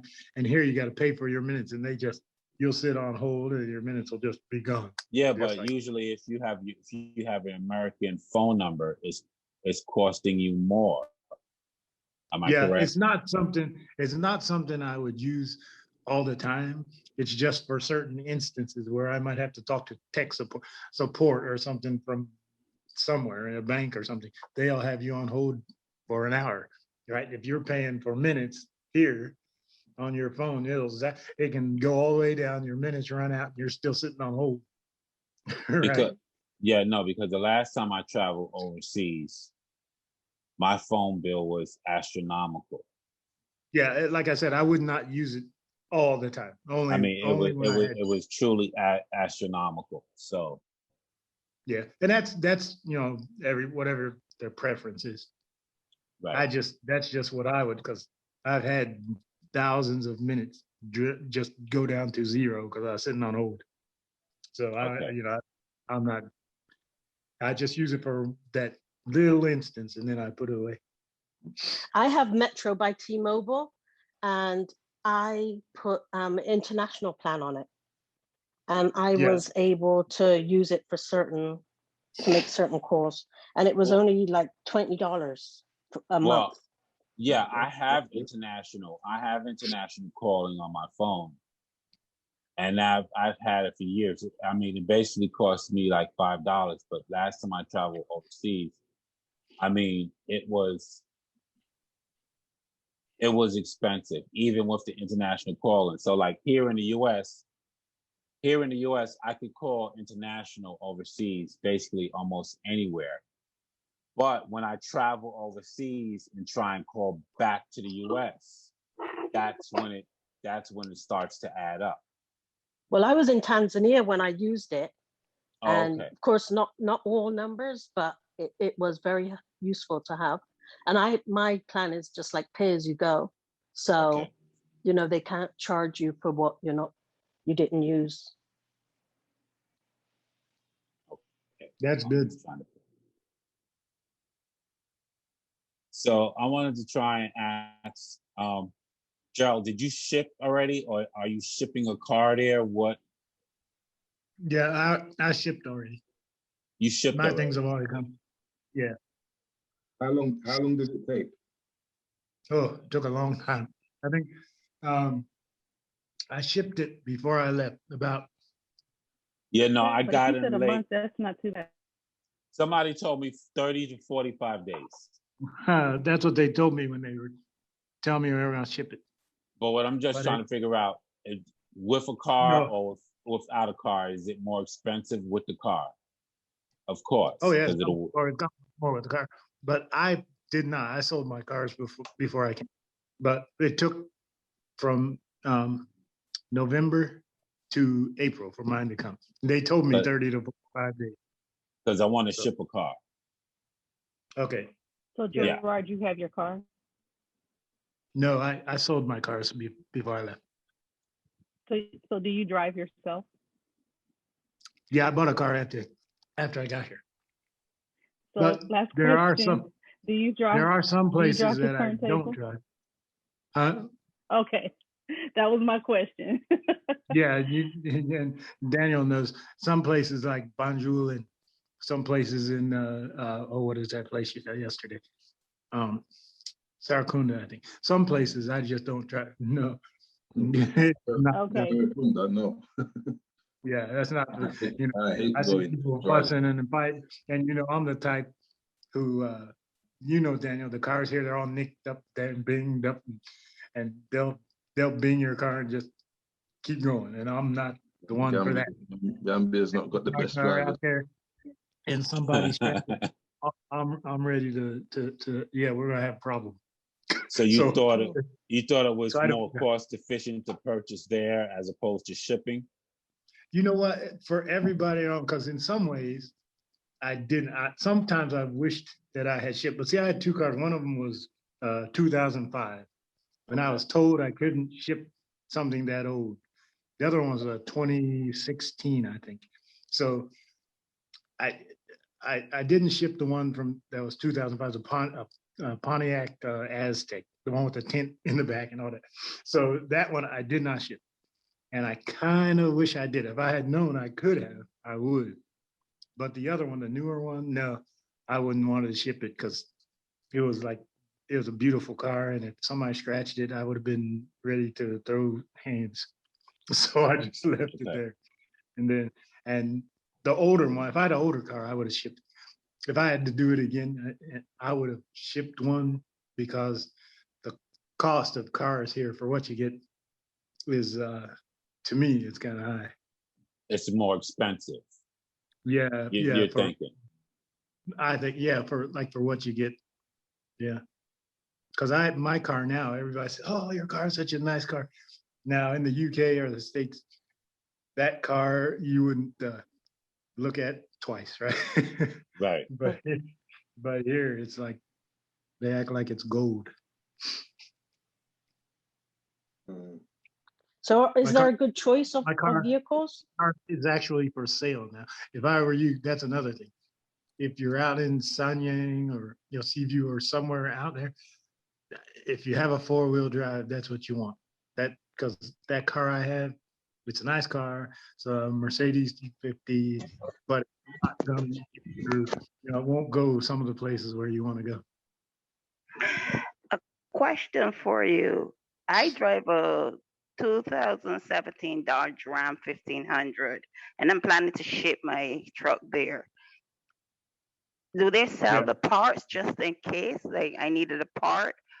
From what I understand, you can get the parts, but it takes, I don't know really about the Dodge, but I've talked to people about others like Jeeps and Lincolns and things I've seen, and they say it's very hard to get a part. So I don't know about the Dodge. I think Dodge might be okay. I've actually seen a garage that had a Dodge emblem. I've got a small Dodge in the Gambia, which I drive around. Okay.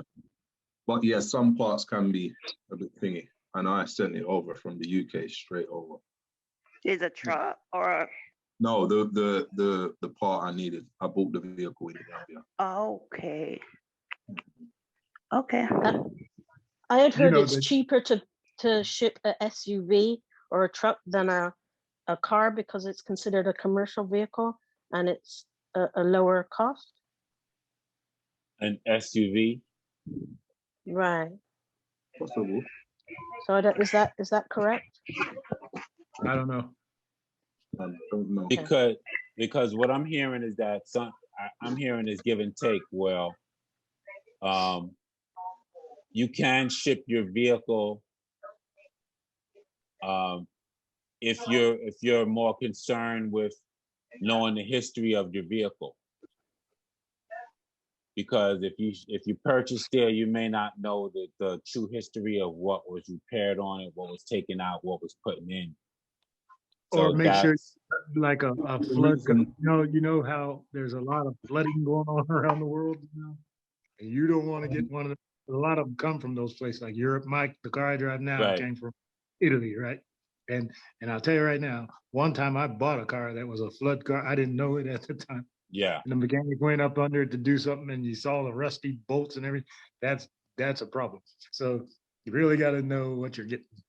I wouldn't get burned by that again because now I know what to look for. So, yeah. Oh, African Journey here. My understanding is that there are dealerships like Toyota and German car mechanics in the Gambia. So those two types of cars you can keep in mind. Mercedes is German made. Anything German made or Toyota, because there's mechanics and dealerships in the Gambia. Right, because I have a Ford Edge, so I don't know if that's considered an SUV or not. I don't think it's considered an SUV. But you said a Ford. You said Ford. So Ford Edge. Right. So you said Ford. The American car parts are going to be your challenge. Now there are a lot of people here that do drive Fords. I've seen a lot. Ford shouldn't be any problems in the Gambia. Yeah, that's not. Yeah, that's not. But where are they getting the parts from, though? Because Daniel, someone told me they were getting the parts from cars that are coming through the ports that no one pick up, and that's where they get the parts from. That's what I was hearing. I don't know about that. I just know there's a lot of Fords. A lot of people drive them. Okay. I think the best bet in cars here is Mercedes because everybody here loves them. You got certain mechanics dealers out there that got, certain cars, especially, more modern cars now. It's all computerized. Right. It needs to be diagnosed, to find the fault. And I had that small Dodge over there, and some mechanics couldn't find the problem. But I know a guy who can do the diagnose. He's got the computer. He can just put it up on the car, and it just tracks down what the problem is. Yeah. Bottom line is none of it's going to be like you're used to in the States or the UK. That's just the way it is. Where there's a place on every corner that can work on every car. I would in terms of like what Serge was saying about, in the history of the car, so on. So for that reason, yeah, I would want to flip the car over. In terms of cost, cars are expensive. I mean, what I pay for it, and if I was to pay that sort of money here in the UK, I'd be getting a lot better than what I bought. Oh, so Dan, you're saying you paid more for it in the Gambia than you would have paid in the UK? 100%. Wow. Yes, definitely. But you have to. It boils down to, you've got to think of the shipping cost as well. Exactly. Right. Yeah. So once you add them up together, it's the same. It's the same. Yeah. The only good thing is if you want to bring your car, and then that's a good thing, because then at least you know the history of the car. Yes. You know if it's been in any accidents or whatever, right. And because some vehicles that could be over there, the vehicle could have been a blood vehicle somewhere, and yeah, they just fixed it up. Are any of you guys coming here before you're, just to look before you look before you buy it? In other words, say that again, Gerard. Are any of you guys coming to just look, and before you come for the final time, just to come and see what it's No, like? I already got property there, so there's nothing to. I don't I mean, that way you could. Yeah, I'm coming. About the vehicle situation. He said, "You saying test the waters first? Come down there." No. Testing the waters if you're on this chat. Yeah, no. Coming for 10 days. No, I'm not coming saying for that. 10 days before the final move.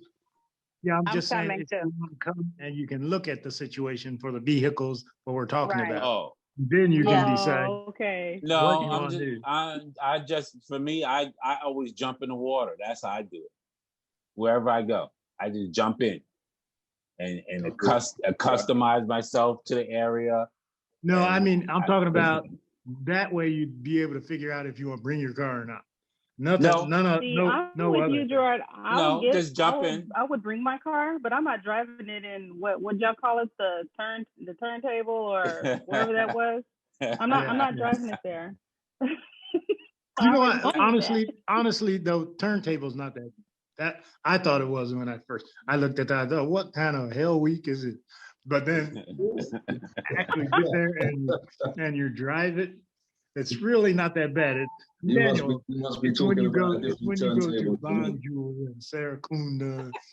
Yeah, Banjul, Serekunda, if that's the areas, no. Yeah, those things. I'll bring it, but I'm not driving in. I'm not driving in. But Banjo is okay. I think Banjo is okay. Serekunda, no, I don't like driving to Serekunda. Serekunda is the worst. Yeah, Serekunda is anyone say they want me to take them to Serekunda, I'll try anything to avoid that place. Yeah, it's like I hope you got good walking shoes, or go get the Serekunda. Wow, there's a lot of cars, a lot of people. It's congested. Yeah, and they come within like inches of each other, and so whenever I go there, I have somebody drive me. You gotta be very observant in driving there, because you got people just in and out of cars, walking across and running across, and vehicles just pulling out like that, and it's crazy. With their little 2-year-old kids, and it can be a bit of a challenge, Serekunda. Yeah. Daniel, did you see the new TAF building that they're planning on building? Twin TAF Queens, yes. I see it. The Twin Towers. Black Sick. Yes, I see it. Yes. Okay. Jackie says you get used to the turntable. She says I don't drive. Irvin does though. Yeah, I mean I drive in turntable every day, obviously. It's not that bad. It's not that bad. But I know sometimes it depends what time of the day you're going through there, and generally I know from where I'm coming from, I know I normally take the back street to get to the office or something like that. So, I mean, the roads are not as good taking them back streets, but I just can't sometimes deal with the traffic on that roundabout. That's why it's important to have an SUV. Yes. Yes. But I'm hearing people have little tiny cars there, like driving all over the place with little cars. I've seen one. Yes. I can't wait for you to get there, sir. I'm with you. I can't wait till he gets there either. Who said that? Who You said can that? miss Lance. Who said Tyra that? Tyra. I can't Oh. wait for you to get there. Hi. Are you there now? How are you guys? She's been there already. Tyra's been there. You need to go, Tyra's sir, been so there. you can see for yourself. Yes, we all have. Not all of us, but African Journey, Tyra, we've been there. Okay, so no, I'm working on it. I just have a couple of things that I have to. I want to make sure that when I come, that I'm well secured and I have all my business and everything taken care of, and that I have certain issues and certain bills out the way. So this way, I don't have if I do come back to the States, it's to see family and friends or holiday, whatever, that I don't have to come back for any type of real monetary situations where I have to stay. So Right. I see. You're talking about going for good. You're not just trying to go and see and then come back. No. I'm done here. I'm coming for good. Right. You don't think it's important to just kind of go and get a feel of what it feels like, so you have a better idea No, forward on because what you need. Yeah, no. Everywhere I go to, I don't. I mean, I could do that. I could come for a month, and then I could come for really the best way. Yeah, a lot of people say I could come for like a month and visit, and then come back for 6 months, but for me, every place I go, I just go. That's always been my. You know what? That's the way I was. I've always just jump in. Everywhere I go. This time I did just jump in this time. No. I wish I had not. Well, but I did. Yeah. Every place I go, I just go. Every place I move to, I haven't moved overseas, but a lot of people say that visit first for a month and see how you like it, and then come back.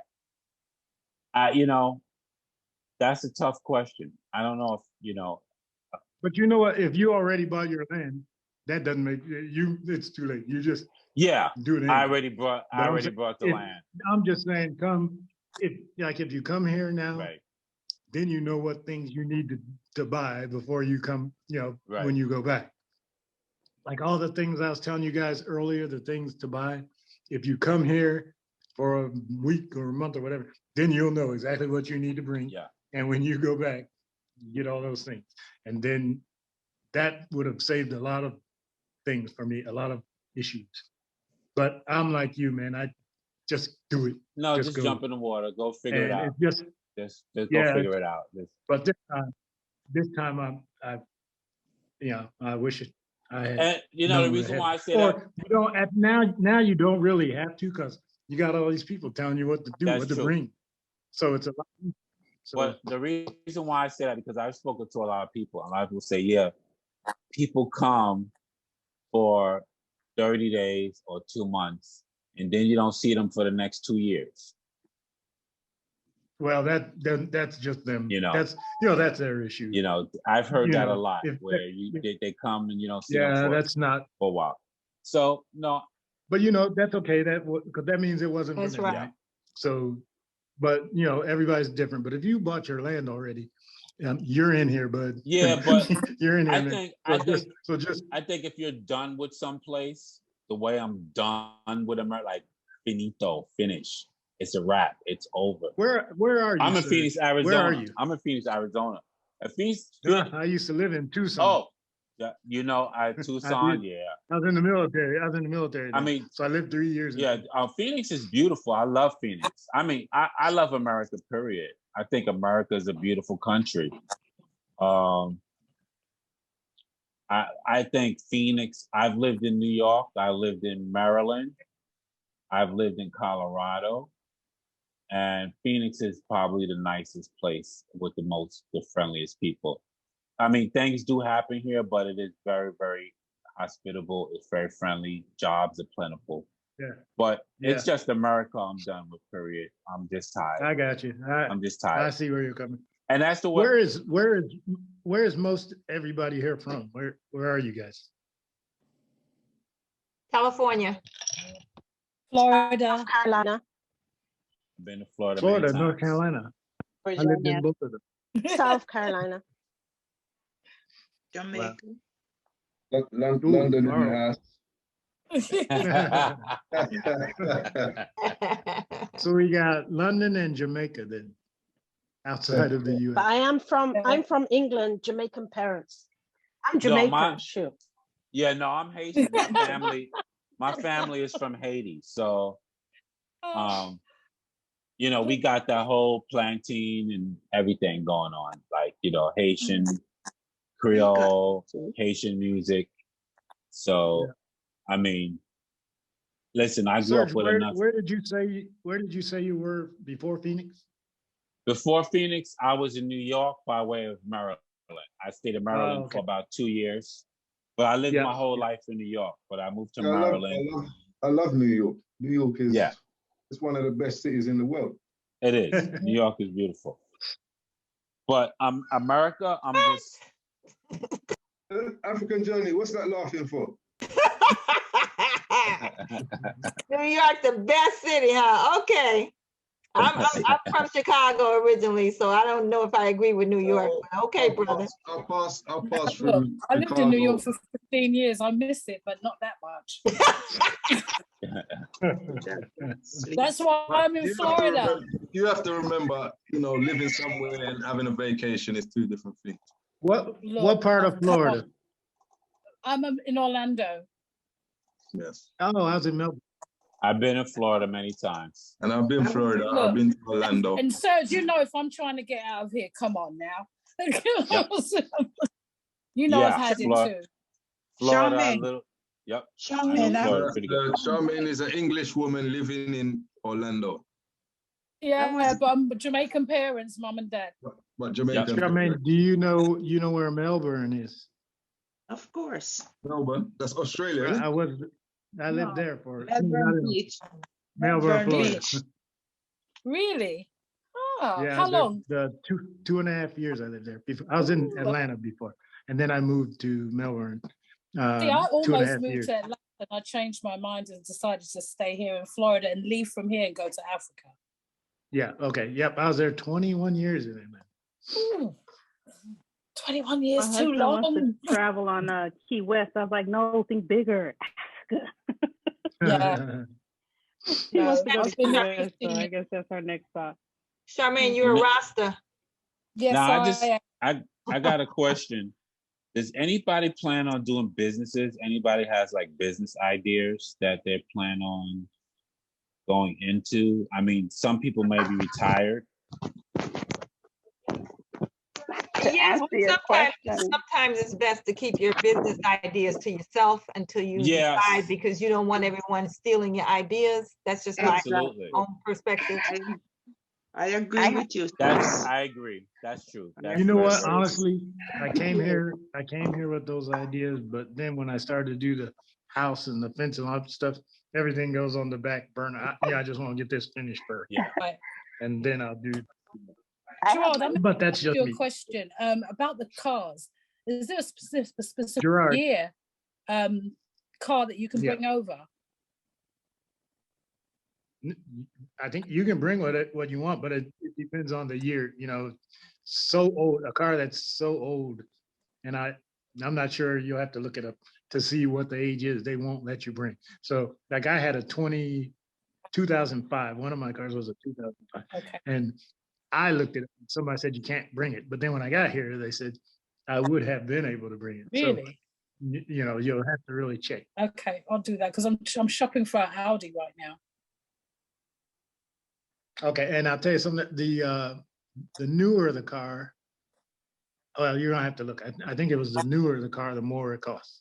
Oh. I think, but you have to check check that. customs or duty when you say? What's that? They say that there's a, when you go in, when you ship in, there's a duty tax that comes in. And is it higher? Yes, both. Is it higher with a car? Oh yeah, yeah. He's saying the newer the car, Definitely the is. higher it is.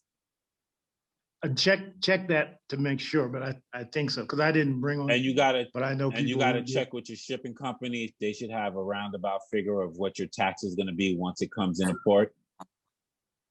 I think so. Right. I don't know because I didn't do it. But. Right. I mean, it's like, Hey, Gerard, Gerard, I have a question. Okay. Did you, African Journey, did you have an agent? Yes, I did. So was that agent on the receiving end in Gambia or was it on the outgoing? He was on the receiving. Receiving. And did you find that was beneficial for you to have the agent? Yes, I did. Okay, thank you. Now I went through a company there in the U.S. and they set all that up. They set me up with the agent here. So, but I know the agent, and I told him, hey, I know you're going to be coming here. I can give you his information. Yeah, there you go. But the company that actually shipped mine linked me up with it. Yes. Yes. Can you give me a round ball figure of what we're looking at? What you paid? For what you paid? See, that's what we're trying to find out. We don't.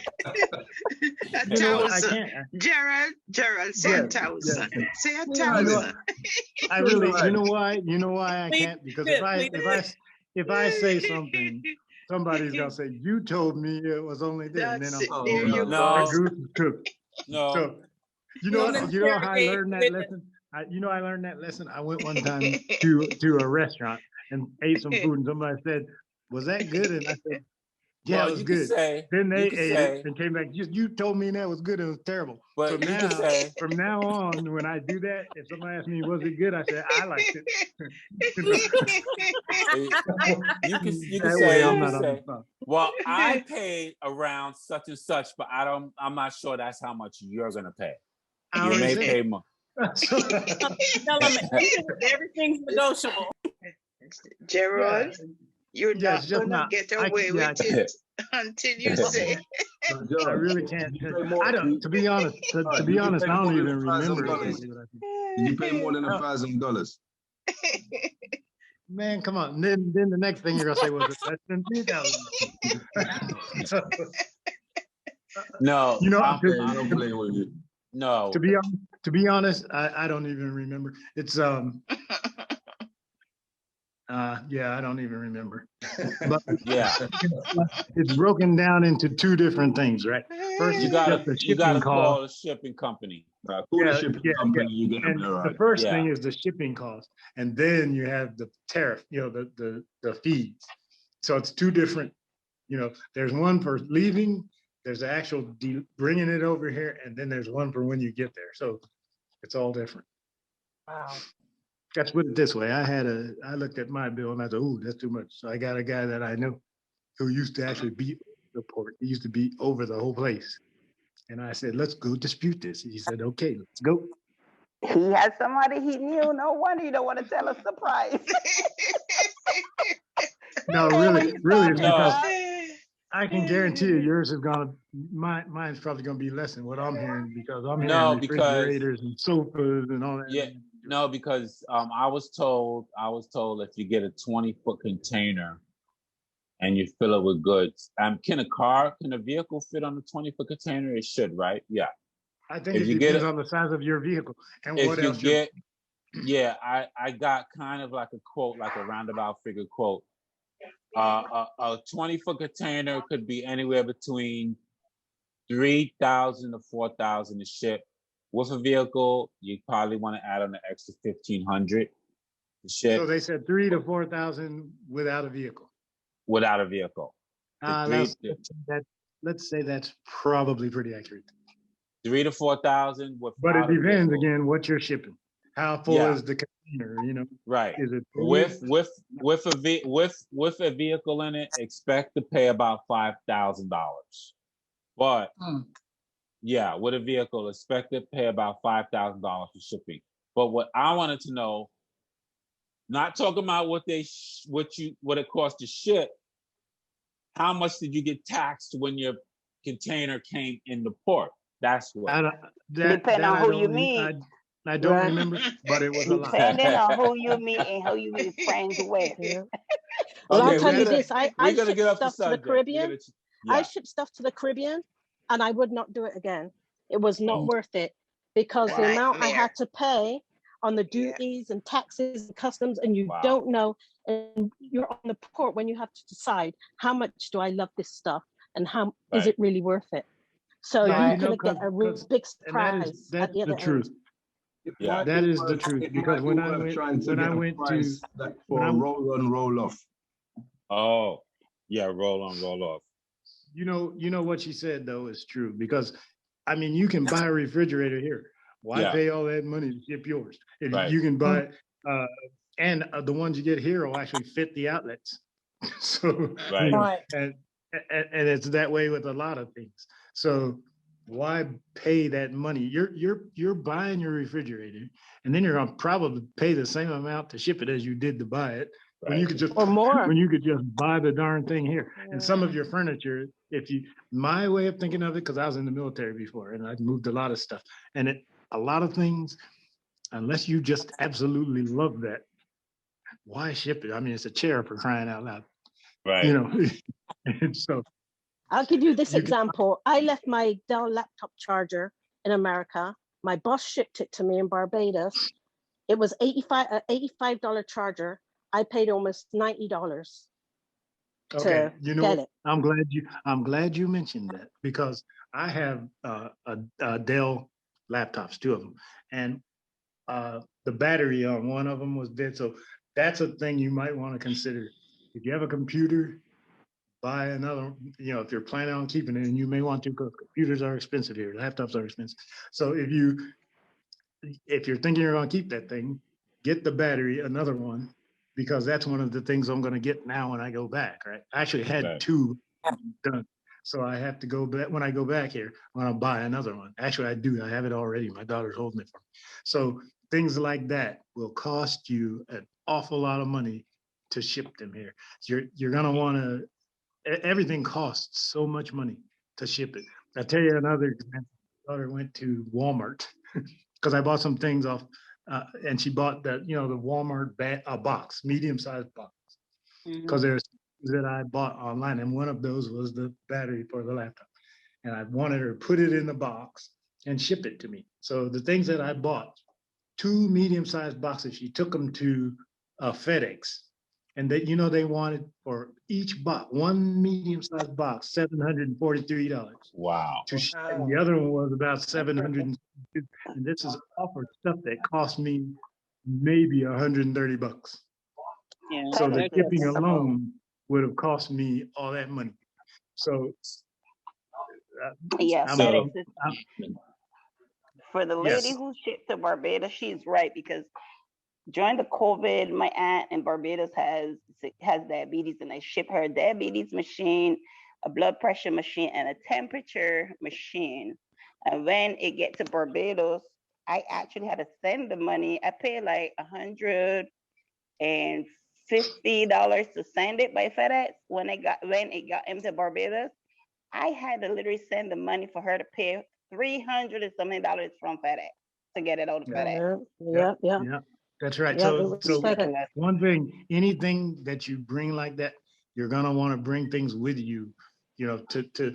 Another example. I don't know if you guys know what a Dremel tool. I bought a Dremel tool. Serge, you might know what that is. The battery. Right. So for me to get another battery shipped here was going to cost me. Well, that was in that box of stuff that's $740. So now that's why when I tell you guys I'm going back here, little things like that, They're on the charger. I'm One's bringing in the back. couch Right, on the so I don't charger, have and to one's ship here. I put on the charger. So let me ask you, if you plan on shipping a car, you might as well ship your kind of like your furniture or whatever else you have. Well, if you're not it planning depends. on if you're not planning on shipping a car, you might as well just chuck the furniture and just try to No, ship. I wouldn't say that. I wouldn't say that. But as far as furniture goes for me, I didn't love any furniture that much that I was going to pay that money to ship it.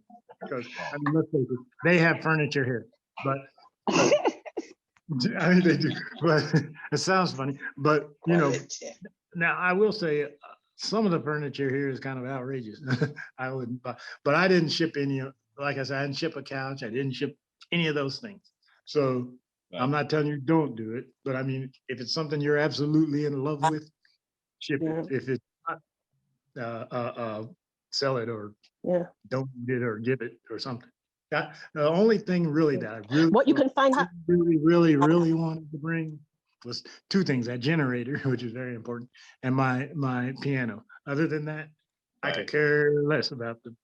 Oh, and I had a bow and arrows. I shipped that, and I didn't need that because there's no hunting here or anything. What kind of piano music you play? I do. I play around. I play at playing. Let's put it that way.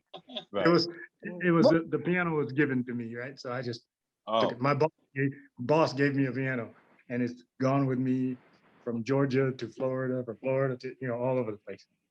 Wonderful. So, but everything else, I didn't bring any major appliances. What you can find, what happens too when you ship furniture and stuff, you find once you get into your permanent space, it doesn't fit the decor, or it just doesn't work. Yeah. And you end up getting rid of it or buying other things anyway. Yep. Yeah. I mean, that's the only thing I really say. That's the truth you said. Absolutely love your furniture. If you love it and can't live without it, that's one thing. Other than that, it's goodbye. I'm not that attached to anything like that. But refrigerator, you can buy one here. Why pay? Right. Again, why pay for shipping when you can buy a new one that's probably going to cost you the same amount of shipping? And she said the furniture you find, it doesn't fit the decor of your place. Well, she's saying if it doesn't. She said it may not match where you're living. If it doesn't. Yeah, you may not want to. You know what that means. So. Yeah. I paid almost $4,000 to move my stuff from Connecticut to South Carolina. Yeah. And when I got here, a lot of the stuff I just kept because I paid all that money for it. It's not that, it wasn't even worth that much. So I definitely would not do that again. Yeah, I'd never do that. So no, I think unless it's something that was handed down to me. Sentimental things and things that really mean a lot to you, and other than that. And those were pictures that I put in my car that I drove down with anyway. Photographs. Those are the things that mean something to me. We did have a couple of things like that. We had a couple of things, like my wife's dad was, he used to make things out of wood, some things like that. Other than that, and picture photos, photos from when your kids are little, and or just things like that. But as far as a stool goes or a bench, I could care less. The kind of furniture I would ship.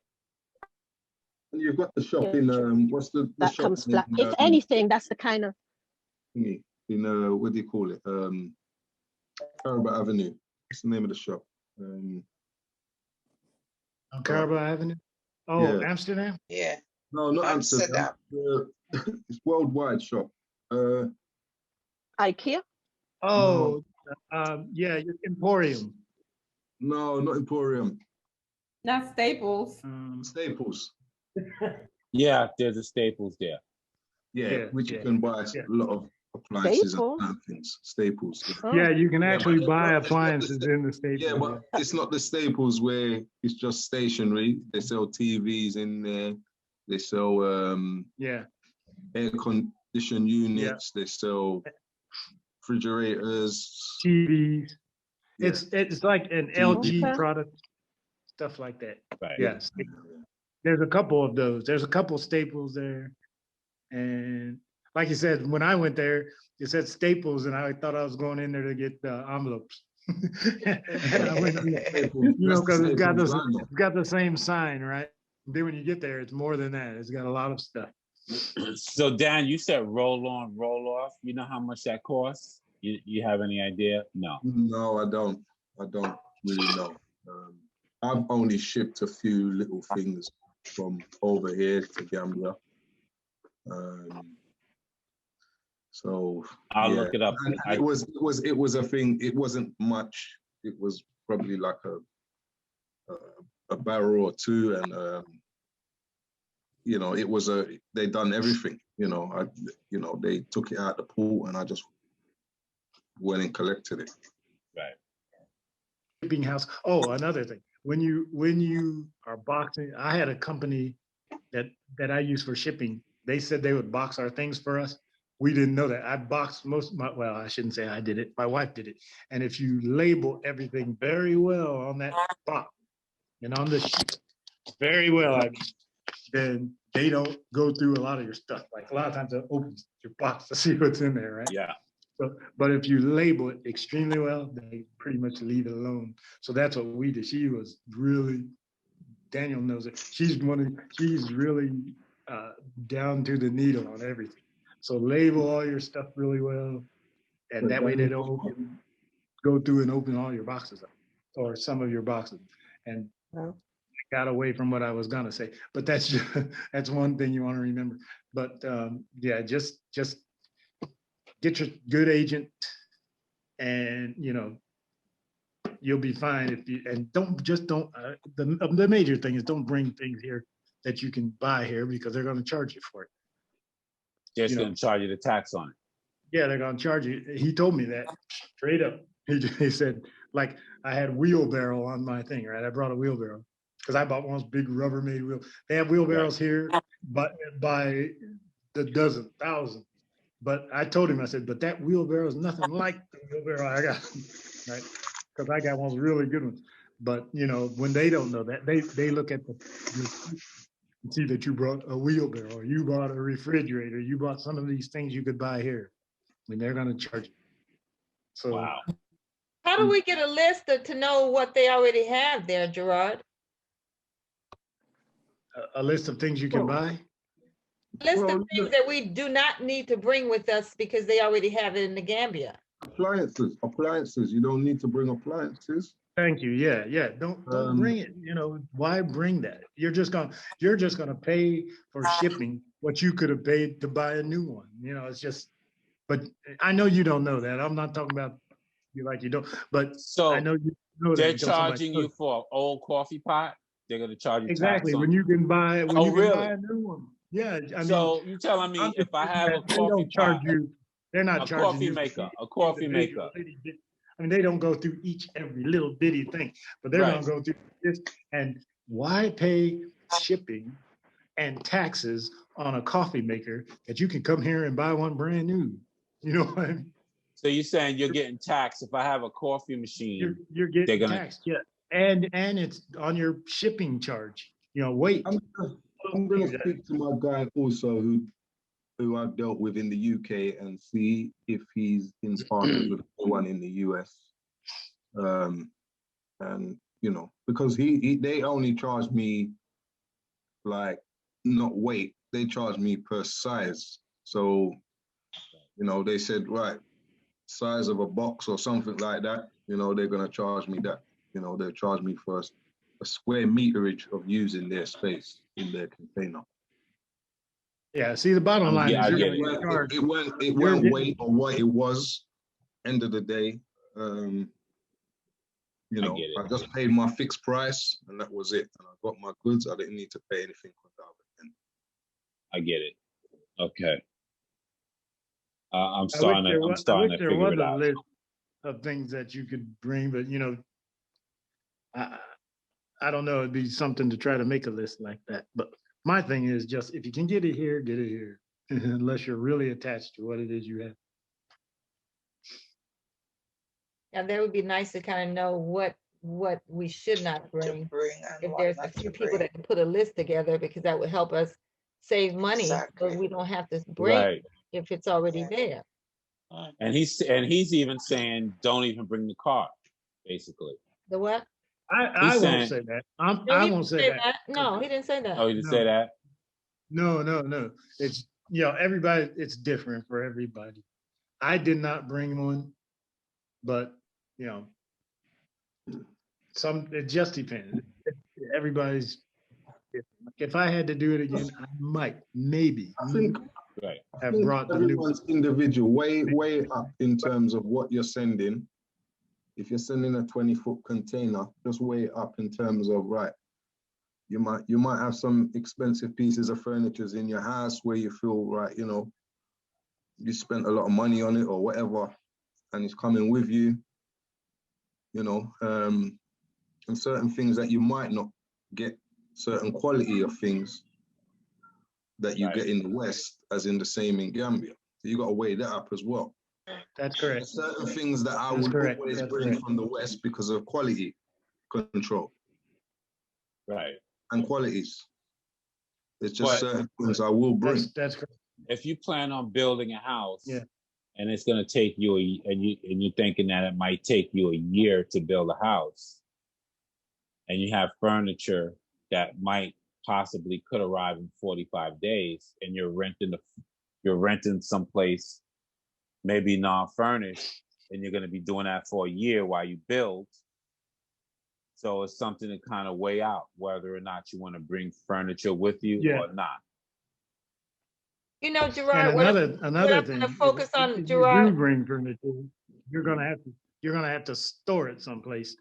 Yeah, that's another thing. Right. You know, you have to store it. So if you're building a house and it's gonna be finished, let's say in a year, and you're in a furnished place, you have to find some place to store your things. And if you're doing the opposite way, and you are unfurnished, then you're gonna have to wait until all your stuff comes. So you know, you got to figure. But like I said, for me, I didn't have hardly any furniture that meant that much to me that I wanted to ship. Right, just and then we came over with the mindset anyway that we're leaving this stuff behind, we're starting new, you know, that thing. So you know, just let all this stuff go. We're starting a new life. So I think I'm going to it just depends how you want. Gerard, I'm going to focus on what you said. For me personally, I'm going to focus on what you said about if I had to do it again differently, this was what I would do. I'm going to focus on that because that's going to be a learning experience for me. Yeah, and again, the ideal thing, in a perfect world, you would come here and check it out first and then go back. You know, then, because everybody's different. Everybody's individual. You might go back and say, you know what, I don't need that couch or whatever it is. It's just furniture, it's just a thing. Right. Or you might say, you know what, I have to have my thing. I have to have my couch because I don't like anything that's here. You know, so it's all individual. I hate to tell people stuff because, like I told you, then they'll be pointing at me. You told me to do this. And I was like, oh, put down your rocks, please. No, I'm starting to get an idea. They I'll stone you or something. So, you know, but overall, it's in the end, it's all going to be good, right? Everything is good. No matter all the things that we've been through, it's still worth it in the end to me. So, you know, and things like kitchen fittings, like, you know, if you're when you build your house, you want to bring your kitchen, like, you know, buy cupboard units from abroad and send it over, like backpack or, you know, flat pack. You got to kind of weigh all those things up. Right. And, you know, you might, speaking of that, you might bring all your refrigerator and all that, and the house you build, it doesn't really fit in there, you know, the way that you would have done it, you know. Well, that's where planning comes in. That's where you should know. Exactly. That's where you should know what your house is the size of your house, exactly. The size of your rooms, and then you work with what you've got, and, you know, if you've got certain things and you feel, well, it's not going to work with the design, it's not going to work with the house, get rid of it. Yeah. So, yeah, because if you do it, if you do it, buy elsewhere. You know. Yeah, because if you do that afterwards, it's kind of like, you know, well, now that I'm building my house, I have to do it this way so that my washing and dryer will fit in there, or I have to do it this way so that my refrigerator will fit in that spot. Yeah, that kind of thing. But in addition to that too, you got to consider the plugging, the types of plugging, 220 versus 120, things like that, right? Yep, you sure do. That's another reason why when we didn't bring a lot of our appliances. We thought ours is all, American outlets, and we didn't want to use that. You have that little inverter, that thing that you can plug your furniture in, that change, and then you plug it into the wall. You have to buy that for everything. Yeah, you have to change your 220. Like I said, with that generator I bought, all of the plugs were different than here, and I had to get somebody to change them, for me. So, yeah, you got to think about all those things. You brought a generator from the States. Yeah, don't. Yeah, you weren't here when I said that. Yeah, I brought that Predator, that you get from Harbor Freight. Right. That big old generator. Yeah, I brought that. And then when I got here, and I kind of knew before, I thought, these outlets aren't going to be the same. It's not going. The plugs aren't going to be the same. But then I thought, that's okay. I'll just get somebody there to change it out. So then when I got here, it was a little bit harder than I thought to find somebody to do that. But they did. I did find somebody. I know an electrician that's real good, and he went everywhere and he found one for me, and it was pretty inexpensive for them to do it. But going through all that kind of thing, right? So you saying don't bring a generator from the States? No, I don't say that. I'm glad I brought mine because it's made better than a lot of ones that they have here. But they have generators here, so it's up to you. I brought mine. That is my point. Yeah. In terms of quality of things, sometimes exactly. Are not the same. Things from the UK. You might buy something two to three times over.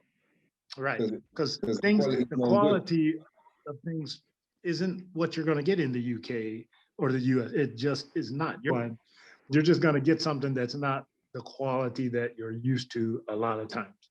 And I've heard that so many times. People say if the wiring was like the wiring in the UK, they wouldn't have this issue and that issue. And I believe it, let me tell you. So yeah, the quality is not going to be the same. I want to go back to your, oh, go ahead. I'm sorry. You bought your generator, your Predator generator, right? But then, just tell me how come it probably wouldn't have been a good idea to bring the outlets as well, like the no, you could. When I say you couldn't bring them, you have to take it to somebody and have them fix it for you to work with it. In your new home, though. Because the plugs are different. Yeah, just take your generator somewhere and let somebody rework it. Just all those plugs, let them change them to, usually it's the UK, the European plugs, because that's what they use here. So that's what they're used to wiring is the UK version, or. Yeah, that's what they're used to plugging in, right?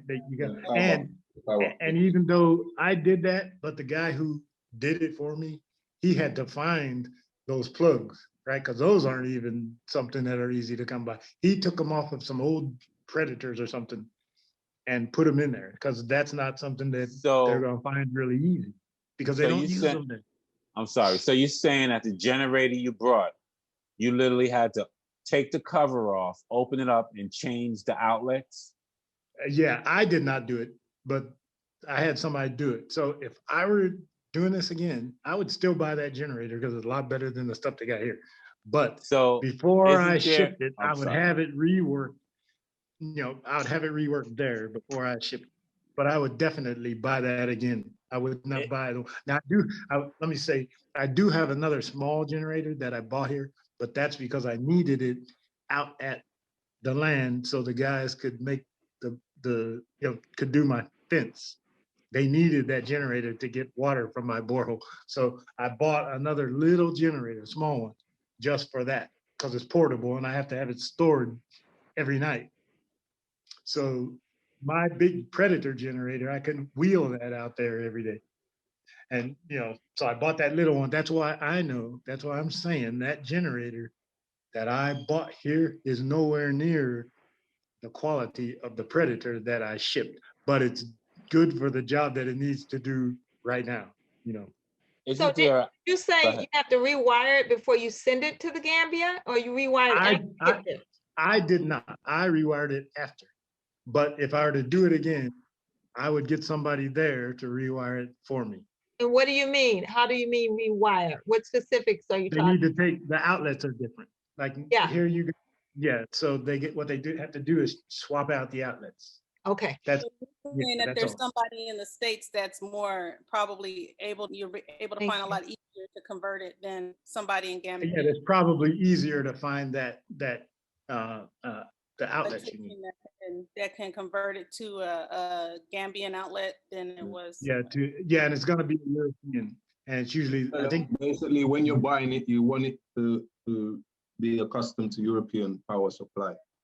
Okay, yeah, but we Daniel, is that UK? I think they use UK. UK, yeah, they use UK outlets. Yes. Yeah, so you're going to want them to change it to that from the American ones. What's the name of the outlet again? I don't know the name of it. European. Just say European outlet? Yeah. So tell them UK. UK. Gerard. Yeah, and it's one of the, I'm talking about the stab and twist kind, right? Not the one with the two little puts with the stab. They'll know, if you go to an electrician, they'll know what we're talking about. You can go online. You can go online and print it and get a picture of it and show it to them. Okay. In fact, maybe what I'll do is take a picture of mine and send it to you guys. But please do. Now you know that it might be a little bit of a time because it's in storage, so I have to go get it, dig it out and take the picture, send it. But Gerard, I'm sorry to change the subject. What's your thoughts on buying from Alibaba already like that? You think the actual generator is going to be not so top quality? No, I'm just you can just figure anything here. Somebody told me this, and I'm not sure that this is true, but I joined this club. I'm in a club, right? One of these country club things, that's what they call them. And I talked to the people there, and one of the guys I was talking to that I talked to a lot is from the UK, and he told me, said they have a scale, the Chinese do. He said the scale is between 1 and 12. And he said 1 is the really good stuff they ship to the UK and the US and all that. And the Africans get 11 and 12. Wow. So that'll tell you right. And then I'll tell you because I'll tell you another thing. US and UK, a lot of these famous appliances are made in China and all these places. Right. So now another thing, and this, I'm gonna just go on ahead and say it, but there was a lady on the YouTube channel once who was telling the ladies, she said the sanitary napkins, okay, yeah, right, the quality is not the same, because that's what they ship to the Africans. So if and I don't know much about that stuff. I don't know a good from a bad. Oh, you don't know too much about that. They should send some barrels of that over for the ladies. Yeah. Okay, so but I know I'm just saying that. Yeah, so I heard that. Get an idea of what I'm talking about. So that you take that with everything, and that's what you get here. They're gonna whatever it is, you get that kind of quality. That's what they ship here. So So the quality stuff there is not good. And it's a lot of it is and Chinese. a lack of. There's no sanitary, like you said, quality on the sanitary napkins. Also, the challenge, and we've been there already, that's why I'm speaking from experience, is underwear, bras, and fitted sheets. Yeah, I think I know the fitted sheets thing, you're right about that. We're trying to bring some when we come. Okay, because we brought ours. That's the kind of stuff we brought. We trying to bring some to sell. We didn't bring all the heavy stuff. We brought a TV, right? And that's the one thing. And, the outlets are different, but it works just fine. But it's just like I said. The bottom line to me is if it's not something that you really, really, really, really, really need, don't bring it. You can buy it here. If you think you can buy it here, buy it here. If you're coming here and you're putting your boots on the ground before you actually move, look around and see what things they have, what you might want, and decide then. If you're just coming here like Serge is doing and you're just coming, blind like that, then you might want to bring more stuff. I don't know. But if you're going to come and visit first, make a list of all this stuff, you know.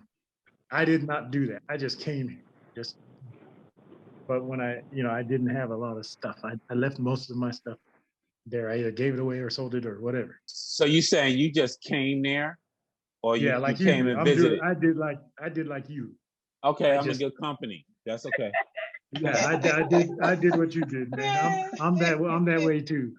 I just say, you know I'm a what? good guy. I don't feel lonely anymore. I'm good. No, I do. That's the way I am. I'm good. I'm going. But sir, what he said was, if he had to do it all over again, he wouldn't do it. Yeah, no, I know. Yeah, I it's would. okay. It's all right.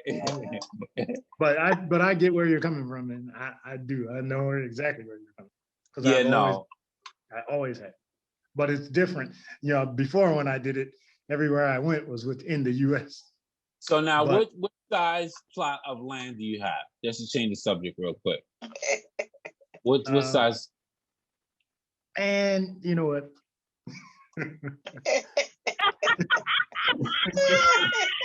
Well, No let me go in a different direction. Okay. Go in a different direction, brother. Let me go in a different. Let me It's phrase like, what it is the different. relevance of that question? I have change the subject. I have a 20 by. You don't have to tell me. I think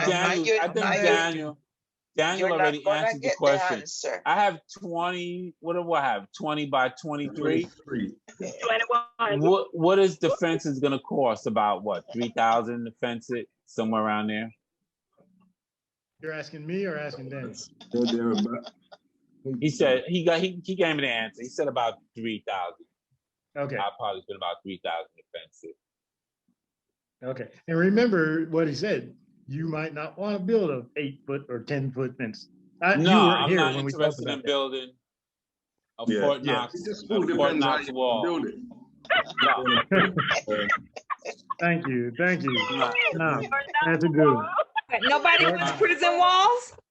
I'm not building a prison wall. I told you my wife called it Shawshank. Shawshank Redemption wall. I'm not doing that. Yeah, because and I will tell you this. The place we had, that's what we had. So that's a good thing to experience. Because before, I would not have even thought twice about that. Yeah, no, I'm not building that Donald Trump walls. Yeah, don't do that. It's just border wall. Yeah, no, it's gonna be that idea up, but rethink. Yeah, no. Yeah, border wall around your house. No. So, but you know what? Like we were talking about, sir, before you came, we were talking about just building the wall so many feet, like ours is gonna do, like about 3.5 feet, and then we're building the iron pillars. You know, right. And that way you can still see out, you still get the breeze, you still can see the sky. So we already talked about it for like the Gunja community. We wanted to build a community wall. But we kind of scrapped that. But we had like some pictures up, you know, like a 4-foot wall, and then maybe like the like the little steel gates fence that. Yeah, that's what it we're doesn't doing. look like a That's compound. what he's doing. And that's I what I'm mean, doing. the people, you know, you're living in a community.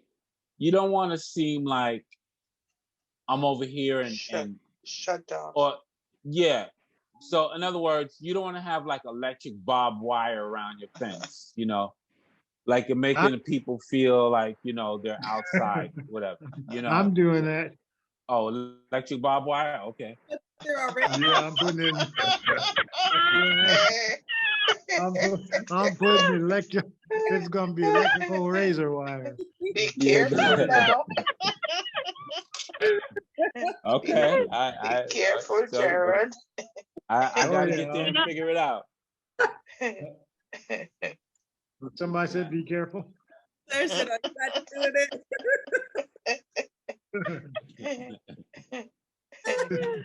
So what happened? I thought you said the arrival was coming on. No, they never showed up. They showed up? They couldn't make it. They sent me a message. Yeah, they couldn't make it. It was That's fine. So they said because I wanted to ask them some questions. Fine. I'm sure they'll come on. But Yeah, Yeah, you can go back and look at one of the latest, the most recent videos, like 2 or 3 back, and they'll talk to you about, they'll tell you about that along with the gentleman that they're working with. Make that happen. This question, hello, Danny. This question is for Daniel. Are you Yes. there? Yeah, I'm here. Yeah, I can't see because I'm driving. My husband is a contractor, and of course he already expressed he don't want no one building our house but him. Now, do he have to acquire any like documentation to build? Like any A house permit. He needs to get a permit. He needs to get a building permit. Building permit. Oh, building permit. Fence permit Okay. and building permit. Oh, Yes, okay. it has to be the Right. plan. You have to submit a plan to them, and to get your permit. Yes. Okay, and then he can build our Is house, that right? something, is that something that we all have to do, though, right? Who's speaking right now? I can't. Who's that? Who's just that? Whose husband is the contractor? My husband, Patty. Oh, Patty. So Mm-hmm. he's like he builds. He's a regular contractor. Yeah. Okay. When do you guys plan on being in the Gambia? Are you there now? No, oh no, we're not going to Are be you there go- for another year or two because I have a business here that I am trying to open. One of the business that's here, a Trump franchise over there. So of course I have to get the Okay. equipment and all that. Yeah, so we're not really coming right now to say fully moved, but next year we're Right. coming to. Next year we're just coming on vacation to look. Oh, okay. Okay. Yeah. Because I believe But they yeah, do need quality. They have contractors there, but I believe they need more. Yeah, because even when the what is his name? When his wall blew down, my husband got on the YouTube guy. I don't remember his name. The lady that bakes the cake. Exeter. When his wall blew down, my husband actually sent him and tell him what he needs to do and what they didn't do. And that's what to do that. So Right.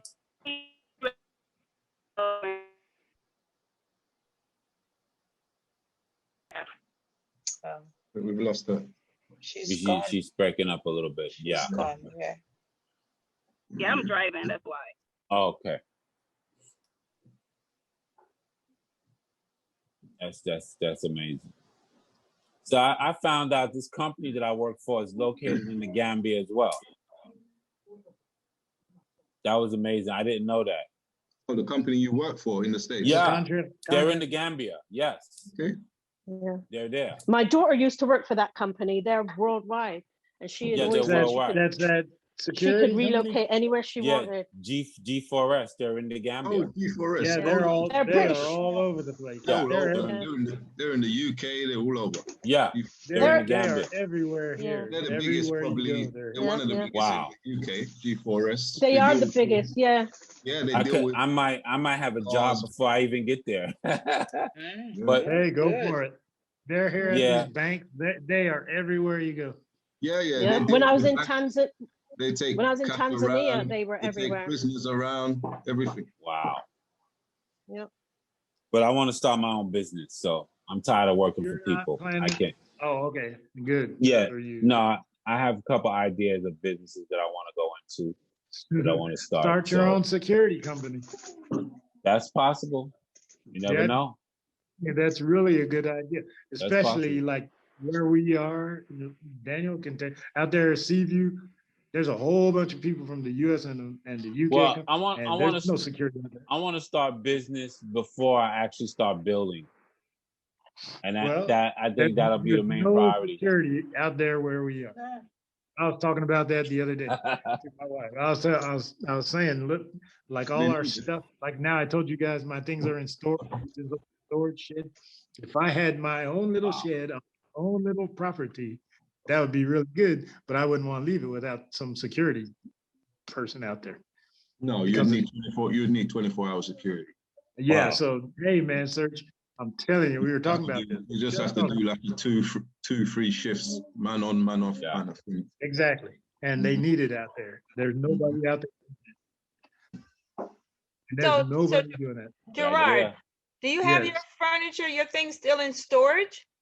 I didn't bring up a lot of furniture. Remember, I mean, not furniture, but the personal things, the boxes. Where did you put those? in storage. My generator is there. My And piano which is state is it in? So that is storage facility in Gambia? It's just some private person. The guy who's doing my fence It's just in found, Gambia.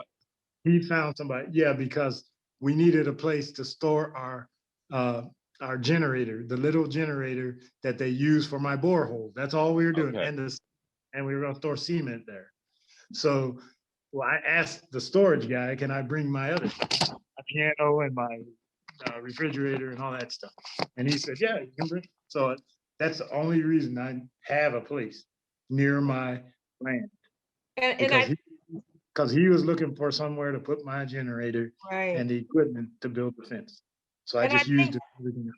I think that's another business that you can go into. And I think they're also, the Bag family was talking about in one of their videos where you might be able to rent some space out there to put your containers on or something like that. Yeah, because I thought about that. I thought this would be a good business to put storage. So there's my idea. You just gave my idea away. My neighbor in Sanyang, when they done their build, they put the first thing they done, they just put a container straight on their land. Yeah, I saw something like that. But how did they work around it to build though, Daniel? No, it was out the way of the area where they're putting the actual house. They just stored it probably in the garden area. How many plots did they have? More than me. I think it's two plots. Yeah, I've got the one plot. They've got 2 plots, but obviously they put the container on the other plot where they're not building on. Oh, so that makes sense. Okay, thank you. That makes sense. Yeah, so they just great all idea. their building materials and everything, their cements or whatever, their tiles, they built their security house. They built a security house, and I think their son eventually will live. I think the security guy lives at the bottom, and above they've made a small apartment for their son when they come over. Someone's watching someone's constantly watching the place, and yes, and then they're gonna build their house, the main house. Yes, that's a good idea. Thank you for that. Which you can rent. You can rent them from the pool. I don't know how much though. You can rent containers, empty containers. Buy them? You can buy it, and I think you can rent it from the pool. So Daniel, I had a question. The plots that you're selling now, yes. Do you have another project of plots lined up after this, or you just dealing with this one right now? Yes, no, we are. We're looking into Sanyang. Okay. Sorry, yes, Sanyang and Gunjo.